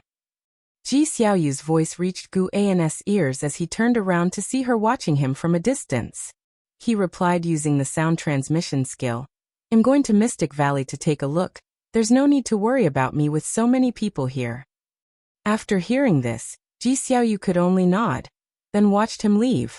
Guan passed through the teleportation array to Mystic Valley, where Lu Jujia gathered his disciples, all discussing the sudden terrible phenomenon. Master has arrived.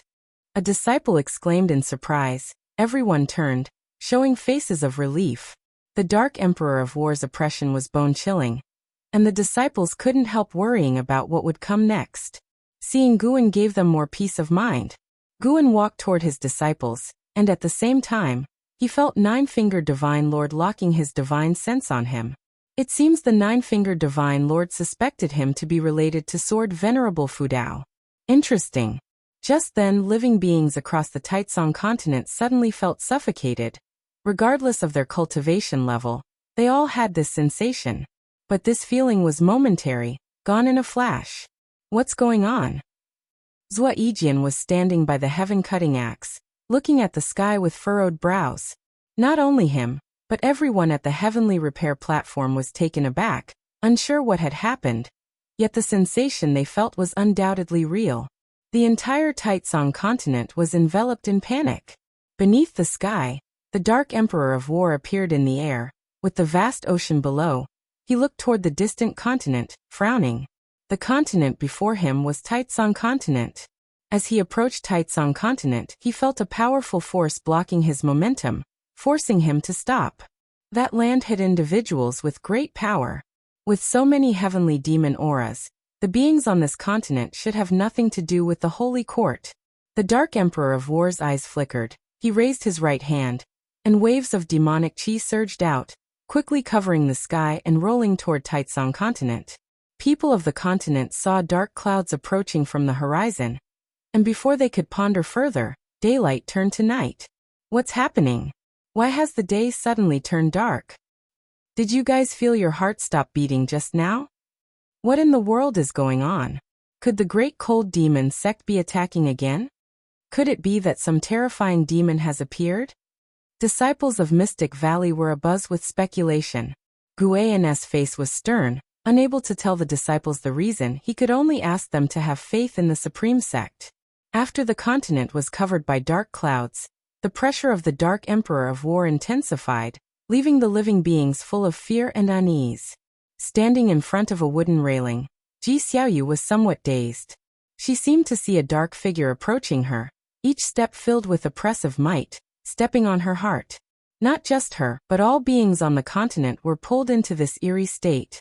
Inside the palace, Li Xiandao sat on the throne, also in a daze. The courtiers around him lost their color, and he saw a figure approaching from outside the hall, like the Grim Reaper drawing near. The courtiers all went pale, falling into an eerie silence. Whether in temples, buildings, grand halls, caves, forests, no matter the location, whether they could see the sky or not, all living beings were dragged into an indescribable eerie state. Those who were reincarnated demons felt it more deeply, like Yu Yingying. She saw the true face of the Dark Emperor of War, the grotesque and terrifying visage assaulting her eyes. She wanted to scream for help, but no sound emerged. She wasn't even able to move. She seemed to be waiting for death. Even Shenxinzi, a wandering immortal of the 9 layers, found himself in the same predicament. Facing the advancing Dark Emperor of War, Shenxinzi gritted his teeth, his heart filled with both panic and unease. He couldn't understand the opponent's divine skills, nor accept his fate. In reality, the Dark Emperor of War, with his right arm raised, showed a maniacal and cruel smile. Gushing demonic chi flowed from his palm, forming a cloud cover that blotted out the heavens. Then, he condensed a black spear in his palm. Its surface swirled with mysterious Dao patterns which exuded a repressive and ominous aura. Let this emperor test your capabilities. The Dark Emperor of War licked his teeth. His hoarse voice permeated with boundless murderous intent. Suddenly, he looked up sharply, as bright light swelled among the rolling dark clouds. His face changed slightly, and gripping the spear tightly, he burst with momentum that shook heaven and earth. The sea below suddenly collapsed, a magnificent sight. He channeled all his mana into the spear in his hand, which burst forth with black flames, countless wrong souls emerging, desperately trying to climb out and break free, but utterly unable to do so. From outer heaven, the eyes of mysterious beings in each of the 7 suns opened, all looking toward the great heavenly spirit land. Viewed from outer heaven, a radiant and beautiful great heaven, and earth showed a black dot that was swiftly growing. Inside the 3rd Medicine Valley, Ji Xiaoyu suddenly fell into the eerie state of a reincarnated demon as well. Clearly seeing the true face of the Dark Emperor of War, as he stepped over the medicine garden, and approached her. This scene, she had seen it in her dreams numerous times, but facing it in person, the feelings were completely different. Irrepressible fear and despair enveloped her heart. She struggled to drive away these emotions, but to no avail. Damn it! Ji Xiaoyu gritted her teeth. A red Dao pattern between her brows quickly stretched, swirling flames. She was invoking the power of the primordial Taoist talisman. Just then, a brilliant light burst behind her, dispelling the darkness in her vision. She instinctively looked back, catching a glimpse of a figure in the corner of her eye, and her pupils dilated. It was a sword shadow gleaming with silver light. Countless lightning bolts intertwined upon the sword, molding its form. Ji Xiaoyu had never seen such a sword, as if it had traversed the river of time from ancient epochs. Wherever the sword edge passed, darkness shattered. At this moment, not only her but all the desperate beings on the continent saw such a sword. Chapter 344. Eternal Boundless Divine Sword. When the sentient beings of the continent trapped in terrible illusions saw a mysterious sword shadow, in reality, the Dark Emperor also spotted that sword shadow. The sword shadow faced by the Dark Emperor was even more majestic and overwhelming. The dark clouds that obscured the sun were filled with sword light. The thunder clouds parted, and a massive silver blade pierced through the clouds, as if an unimaginably colossal deity was swinging a sword from beyond the heavens. The part of the blade exceeding the clouds was larger than mountains. Faced with such a gigantic sword, the Dark Emperor, with a rifle in both hands, seemed so insignificant. After a brief moment of astonishment, a crazed expression appeared on his face. How domineering the sword intent is. I didn't expect someone in this world to achieve such a level in the sword Tao. The Dark Emperor said with a laugh, his voice as loud as thunder. His momentum skyrocketed, and his rifle burst out with terrifying black flames. As soon as his words ended, he gripped the rifle with both hands and thrust forward violently. With that thrust, the clouds in the sky instantly burst apart, and the gigantic and mysterious sword shadow was completely revealed. It was a sword shadow larger than any mountain range in the world, its hilt seeming to be housed in the outer universe, delivering a strong visual impact. Boom! The violent black flame, like a sea dragon, collided with the shocking sword shadow, and almost instantly, the sentient beings on the continent awoke. Before their eyes was a mysterious sword shadow tearing apart illusions, pulling them back to reality. They instinctively looked up, and then saw a scene they would never forget in their lifetimes. A silver sword shadow floated in the sky, of unimaginable vastness, indescribably colossal. In Mystic Valley, Guan and his disciples looked up at the sword shadow in the sky together. The eternal boundless divine sword. This was the enhancement from the boundless sword of suppressing the stars. This was also the first time Guan used this swordsmanship. Standing among his disciples, his face showed a shocked expression, making it difficult to associate him with the sword shadow in the sky. The divine sense of the nine-fingered divine lord had disappeared, evidently also diverted by the scene above. With a focused gaze, Guan caused the eternal boundless divine sword to burst out with dazzling light, overshadowing all things under heaven and earth. Then with an unstoppable force, it dispelled the black flames and attacked the Dark Emperor. The Dark Emperor's face drastically changed. He used his divine skills at that moment. His body transformed into black mist. The eternal boundless divine sword rolled over, the black mist dissipating, gone in an exceedingly short time. Outer heaven. Within the dim starry sky, the Dark Emperor appeared out of thin air. He turned to look toward the distant great heavenly spirit land, his face showing an expression of fright. This sword intent actually contains powerful causality forces. The Dark Emperor was secretly shocked. Thankfully he possessed profound divine skills, breaking free from the suppression of the sword intent in an instant, escaping to the universe. He suddenly realized something, and instinctively looked up, his eyes bulging. He saw the eternal boundless divine sword appearing right above him, rapidly descending toward him.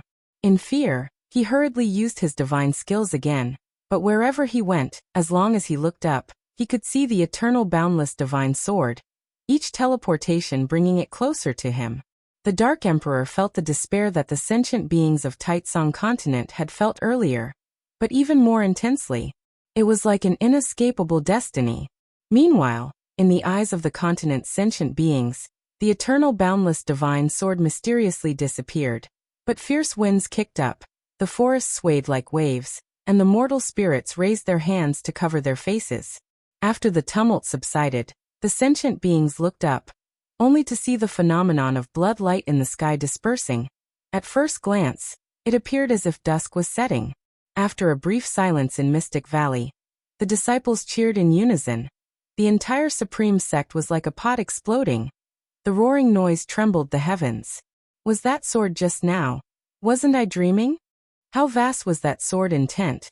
The sword Tao can actually reach such levels. Did you see a black shadow? I seem to have been dragged into the illusion realm just now. Then I saw a sword save me. I saw that too. I felt the same way. It must be sword Venerable Fu Dao. Only he could possess such sword intent. He has saved us once again. Disciples from various cities of the Supreme Sect were all greatly exhilarated. The divine skills of the Dark Emperor made everyone feel his terror, and because of this, they were amazed and surprised by the power of sword Venerable Fu Dao. Just the spectacular sword shadow that appeared earlier was enough to overturn the sentient being's understanding of the sword Dao. Just how strong was sword Venerable Fu Dao? How far does the end of the sword Dao reach? Guan also excitedly discussed with his disciples until a prompt appeared before him. You have successfully seized 207,632 years of lifespan from the Dark Emperor, Dao Void Mysterious Immortal Realm Second Layer. Guan could seize 1 to 2% of an enemy's lifespan, signifying the Dark Emperor still had over 2 million years of lifespan. How long could a Void Mysterious Immortal live his maximum? Guan felt pleased. The first time he deployed the Eternal Boundless Divine Sword, the effect was satisfactory. This also proved the results of reincarnation evolution. He comprehended the rule forces, then condensed his own rule forces, injecting them into his divine skills, making them more mysterious. Once the Eternal Boundless Divine Sword was unleashed, it locked onto the Dark Emperor's causal aura. Wherever he fled, the Eternal Boundless Divine Sword would follow, unless the Dark Emperor could dissipate the causality. Unfortunately, in such a short period, even if the Dark Emperor had means to dissipate causality, it was too late to discern the reasons. Guan could sense that there was another Dao Void Mysterious Immortal watching from afar. He chose not to direct his gaze there. Soon that mysterious immortal left.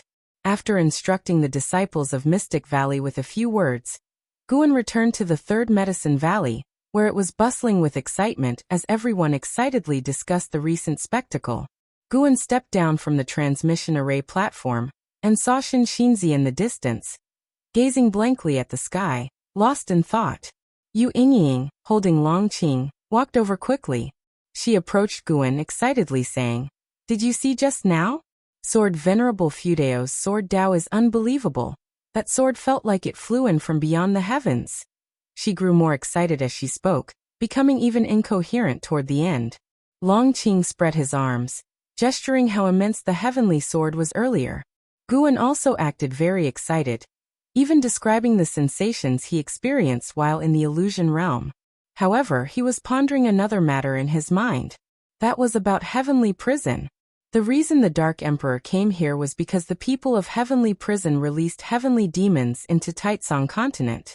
This matter was unlikely to end here. I wonder what the origin of that dark shadow just now was. Will he come again?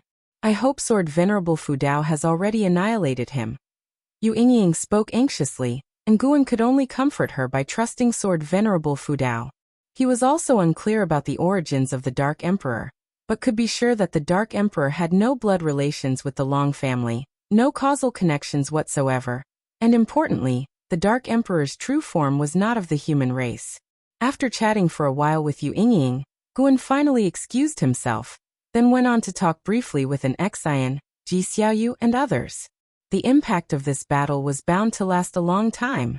In unseen distant places, many great cultivators peaked at this battle. The power of Sword Venerable Fu Dao shocked countless people. Wiping out the Great Cold Demon Sect had already spread the name of Sword Venerable Fu Dao into the sight of the great sects. But for the great sects, Sword Venerable Fu Dao was at most a formidable figure. Now it was different. The aura of the Dark Emperor shocked the entire great heavenly spirit land. His terrifying aura was incomparable even to the entire Great Cold Demon Sect combined. Every being that had reached the carefree primordial immortal realm witnessed the process of the Dark Emperor's demise. Being able to slay an existence of the seventh layer of the immortal path, Sword Venerable Fu Dao's Dao level was immeasurably deep. Outer heaven, hidden within the sun, 7 mysterious beings also closed their eyes, as if nothing had happened. In a palace bathed in flickering firelight, two figures stood beside a small pool, silent. The pool reflected the universe scenes, with faint wisps of swirling black mist visible. One of them, a man in a black robe wearing a dragon bone crown, looked upset, gritting his teeth and said, "This is troublesome. Sword Venerable Fudao is so formidable, it's impossible to hide Heavenly Prison's actions from him. He will trouble me sooner or later." He turned to look at the person beside him, his eyes filled with anger. Qing Songzi took a deep breath and said, "The Holy King is surely aware of this matter. Let us choose to protect ourselves wisely." He was the domain master of the main city of Broken Sea Domain, and the Taitsong continent was also under his jurisdiction. At this moment, Qing Songzi, who controlled the lives of his entire domain, had a pale face, his hands clenched within his sleeves. He tried to appear composed. Seeing the Dark Emperor being exterminated, he felt like the sky was falling. He turned and left. The man in the black robe said sternly, "If Sword Venerable Fudao comes looking, I can only reveal the existence of the Holy King. I couldn't possibly hide this matter with my Dao level. You'd better pray that Sword Venerable Fudao does not come looking." Qing Songzi left those words and disappeared on the spot. The man in the black robe watched the direction he left, unable to contain his anger, causing the entire palace to tremble. Under the dazzling starry sea, an island quietly suspended, small in size, featuring a center area cleared of vegetation, paved with white jade. One after another, figures appeared on White Jade Square, all radiating strong light in various colors, barely able to discern their shapes, their faces blurry, only their eyes clearly visible. They gathered together, no one spoke, the atmosphere somber. "Holy Minister, was it your idea to let the dark beings in?" A large figure asked coldly. The others turned their gazes toward the Holy Minister, who radiated golden light, appearing like an immortal, his aura vast. Facing the questioning, Holy Minister calmly said, "There are too many heavenly demons within the realms. They use reincarnation to hide their identities. You should be aware of the looming calamities accumulating within the silent destruction domain. I was planning for the future which led to this regrettable decision." The others also spoke up. The intention was good, but the dark beings are too violent, indeed difficult to control. That guy must be the Dark Emperor. His escape technique is extremely refined, hard to capture. Didn't expect him to still die. Broken Sea Domain, Sword Venerable Fudao. The great heavenly spirit land is so large, yet he unexpectedly found the place where Sword Venerable Fudao was quite strange. Indeed, each time Sword Venerable Fudao strikes, it seems as if he is protecting himself. If the Dark Emperor specifically came for him, why involve two continents? Holy Minister, it seems someone is using you to scheme against Sword Venerable Fudao. The Holy Minister, glittering in golden light, had a glint in his eyes, radiating coldness. Chapter 345. The Holy Minister appears mortal world peak, atop a mountain summit. Fu Shenxiu stood alongside Eternal Taoist Lord at the cliff's edge, gazing silently up at the sky for a long time. "Master, to which level of the immortal path has Sword Venerable Fudao ascended?" Fu Shenxiu couldn't help but ask. The Eternal Taoist Lord gave a wry smile. "I have merely lived a few more years than you. I only know about the divine immortal of wondrous Dharma. The names of the three higher realms are beyond my reach." Fu Shenxiu sighed. That heavenly demon from outer heaven felt even more formidable than Senior Meng before perishing in an instant. It is indeed true that beyond the skies there are higher skies, and beyond people there are higher people. The Eternal Taoist Lord frowned slightly and sighed. "I always have the feeling that something troublesome is coming to the Holy Court. To think they would even dare to let in such a demon. Turmoil that hasn't been seen in a million years will soon come upon this world." Fu Shenxiu nodded. He felt the same way. Regardless, it's a good thing that Sword Venerable Fudao destroyed that demon. But before he could cleanse the world of the heavenly demons, they began slaughtering innocents. "The Holy Court is truly confused to cooperate with such beings," declared Fu Shenxiu with righteous indignation, finding the dialogue between the Holy King of the Holy Court and the Dark Emperor to be absurd. When did the Holy Court become like this? The Eternal Taoist Lord said no more. There were things he couldn't speak aloud. At this moment, Not only was Mortal World Peak discussing this matter, great cultivators from chief fortune sects and dynasties across the land, and even within the Immortal Dynasty, were engaging in debates about it. The influence of this event was fermenting swiftly. As summer turned to autumn, inside Third Medicine Valley, Guan sat at a table while Shenzhen sat across from him, excitedly discussing something. Months had passed, and the great battle between Sword Venerable Fudao and the Dark Emperor had not been forgotten by time. Rather, it had become increasingly significant. It said that the heavenly demon from outer heaven was invited by the Holy Court. TSK, indeed, this world's a dark place where no fresh news can be found. Whether it's the Daotian sect, Supreme Sect, Seven Stars Spirit Realm, or the Holy Court, they all have their dark secrets, said Shenzhen, dripping with sarcasm. Guan responded helplessly. My dear grandmother, can you please not say these things out loud? Those cultivators are as powerful as immortals. Aren't you afraid of being overheard? What's the difference if they hear? Now everyone's spreading that the heavenly demon was invited by the Holy Court. They say 8 continents' creatures have been devoured by the Dark Emperor. What a sin! Exclaimed Shenzhen indignantly. Guan reminded, criticize all you want but make sure you don't write this down or illustrate it. Shenzhen rolled her eyes at him and said irritably, do you think I'm that foolish? Plus, I don't possess that strong a sense of righteousness. I just can't stand the Holy Court claiming to be just and using the holy name, only to do such things. At this moment, chess players in the valley below were also cursing the Holy Court. Guan sensed the whiff of conspiracy. How could the Holy Court, with all its capabilities, allow public opinion to swell to such an extent? As if the Holy Court wouldn't care about face. That was even less possible. From the attitude of the great Nether Saint King, one could see that what the Holy Court cared most about was their reputation.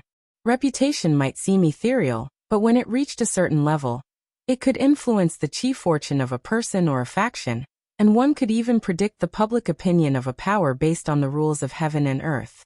Of course, whether the Holy Court was good or bad depended on what kind of existence Xingtian was. As Guan reflected, he decided to make a trip to Heavenly Prison. Regardless of whether the external rumors were a conspiracy or not, he had some vengeance to claim. An ancient hour later, after Shenzhen had left, having vented her feelings, Guan saw her downstairs. After she departed, he headed towards the teleportation array. Atop the grand hall, flames flickered.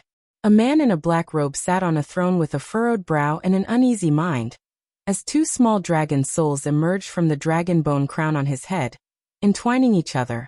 Months had passed since the fall of the Dark Emperor, yet Sword Venerable Fudao hadn't come to kill his way into Heavenly Prison, not bringing him any relief but instead increasing his anxiety, giving him an ominous feeling of impending disaster. Heavenly Prison was a minor heaven and earth, well concealed, but for a great power like Sword Venerable Fudao, no hiding place would suffice. Snap! Suddenly, the man in the black robe felt his shoulder being clutched, his heart skipped a beat, and he instinctively opened his eyes. In the corner of his eye, his pupils dilated, and he felt as if he had tumbled into an abyss, his limbs icy cold.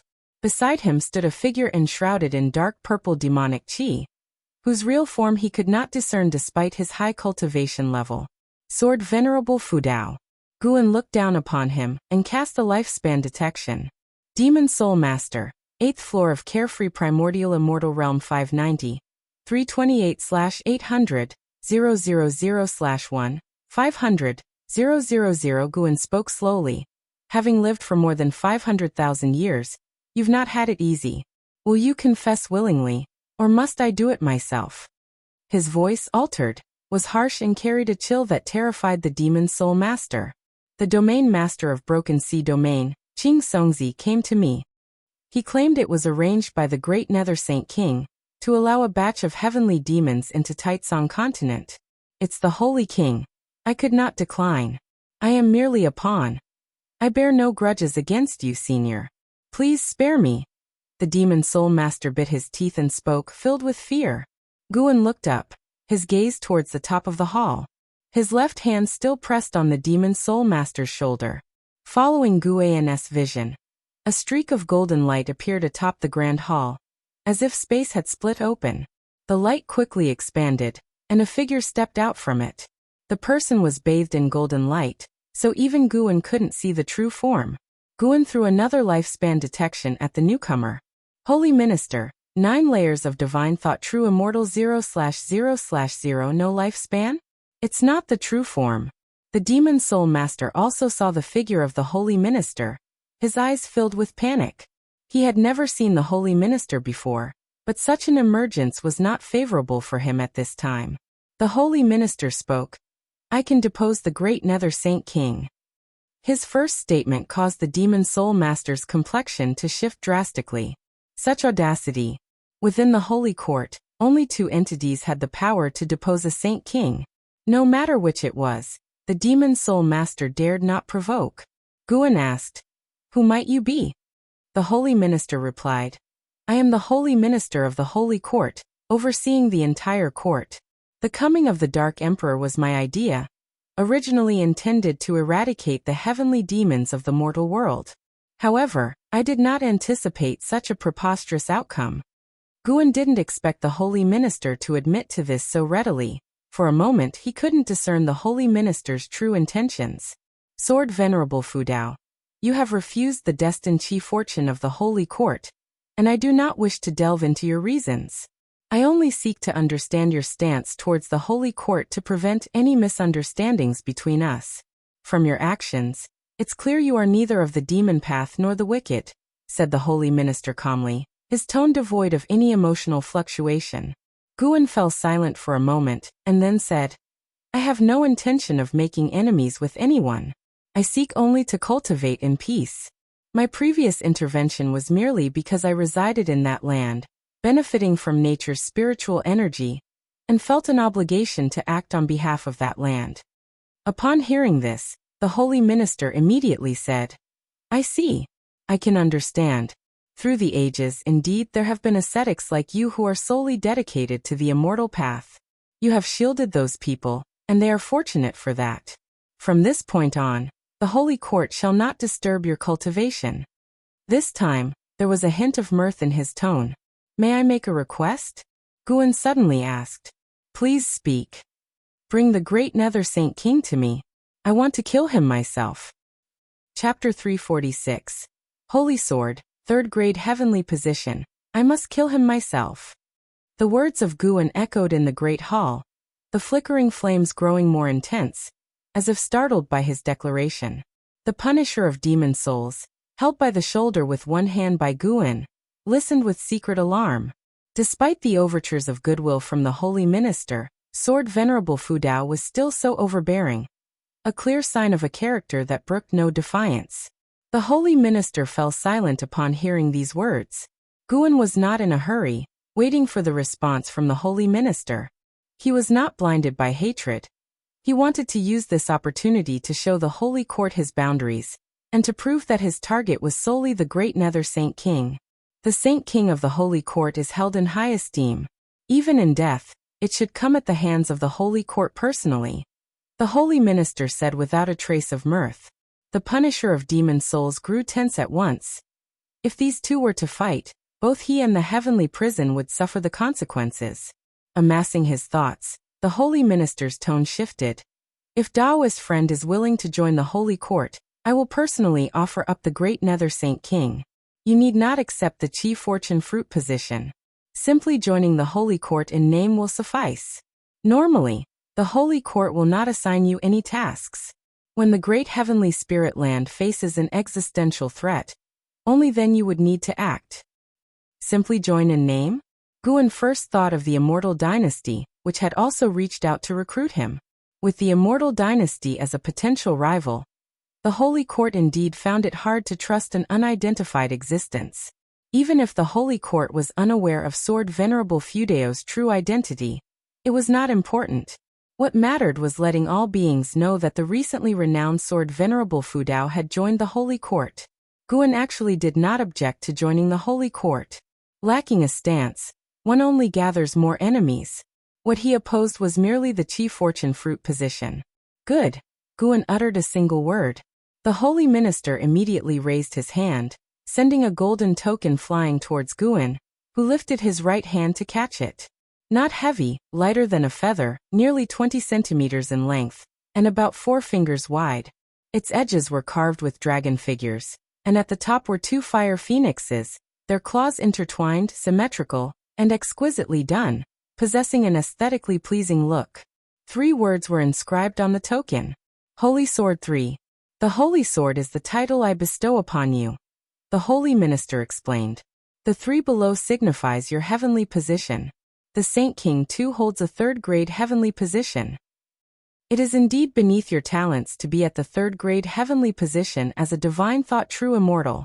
However, since you are unwilling to accept the Chi Fortune fruit position, the Holy Court cannot fully trust you.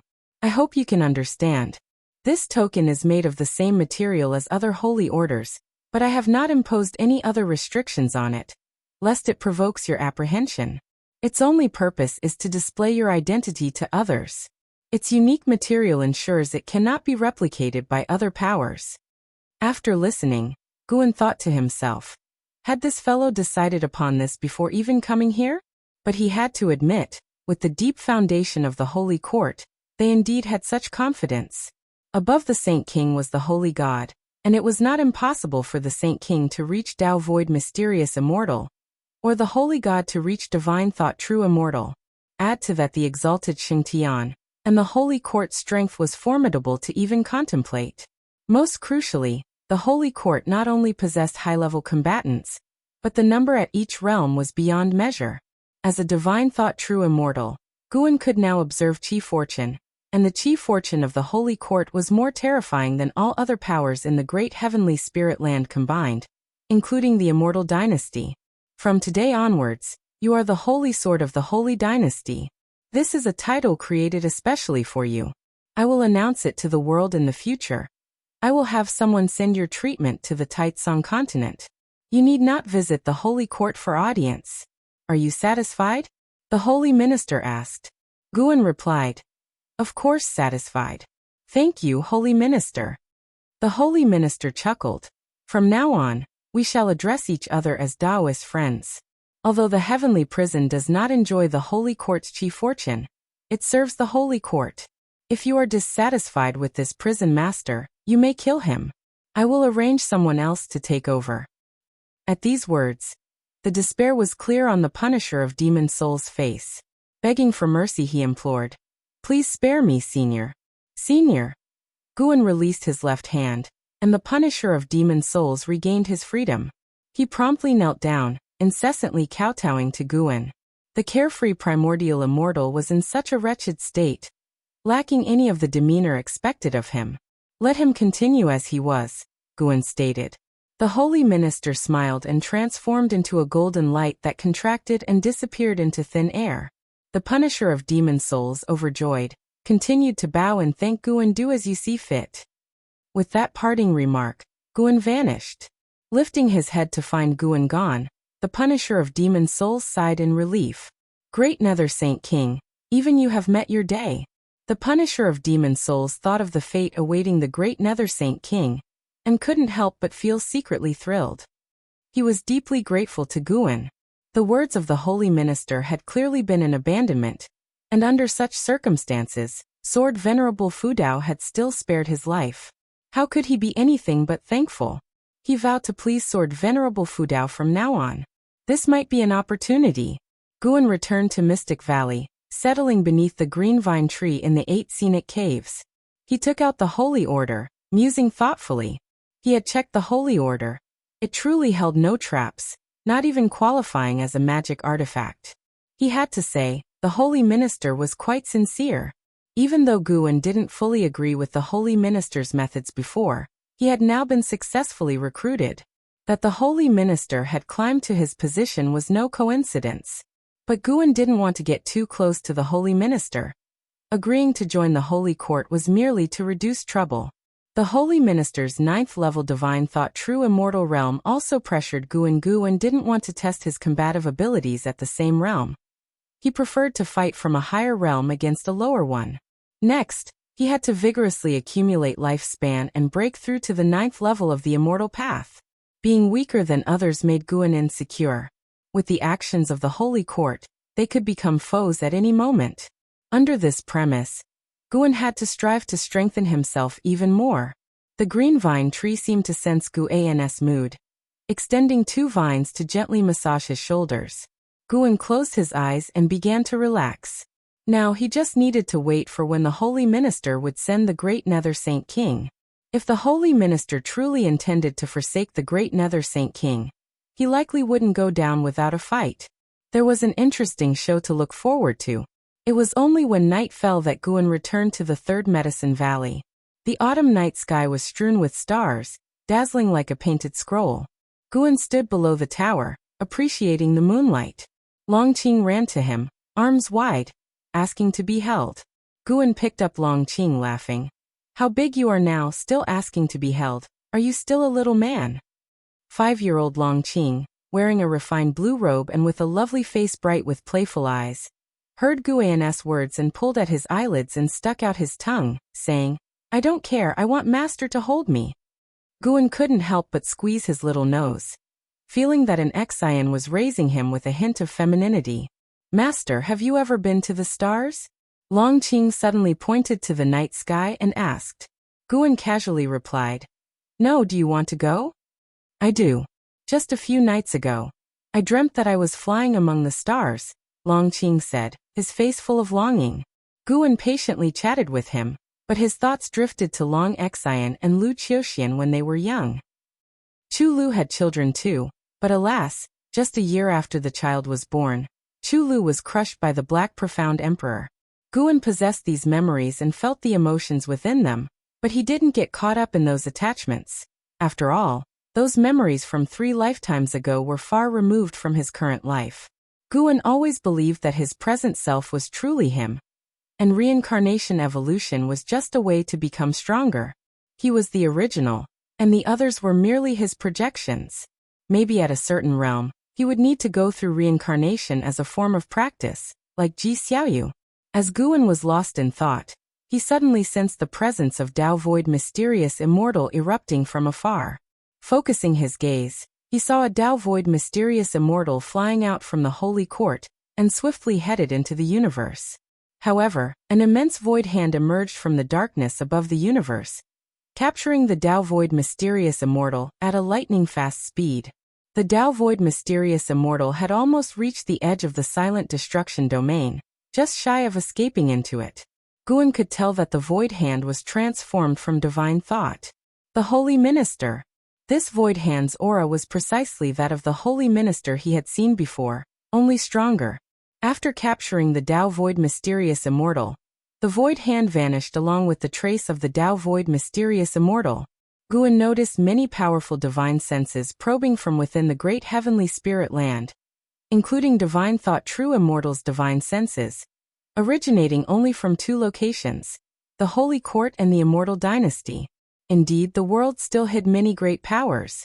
Guan mused silently, fortunate that he had not offended too many, as every breakthrough was shielded by a lifespan barrier, otherwise, he would have been crushed long ago.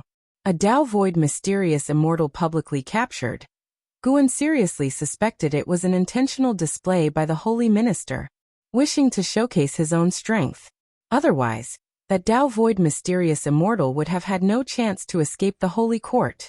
Guan felt apprehension and refrained from further thought. Let alone powers without a Tao Void Mysterious Immortal Realm old monster at the helm.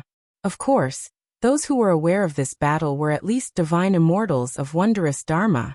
Carefree Primordial Immortal could sense the earlier aura, but definitely couldn't keep pace with the speed of Tao Void Mysterious Immortal, probably oblivious to what had occurred.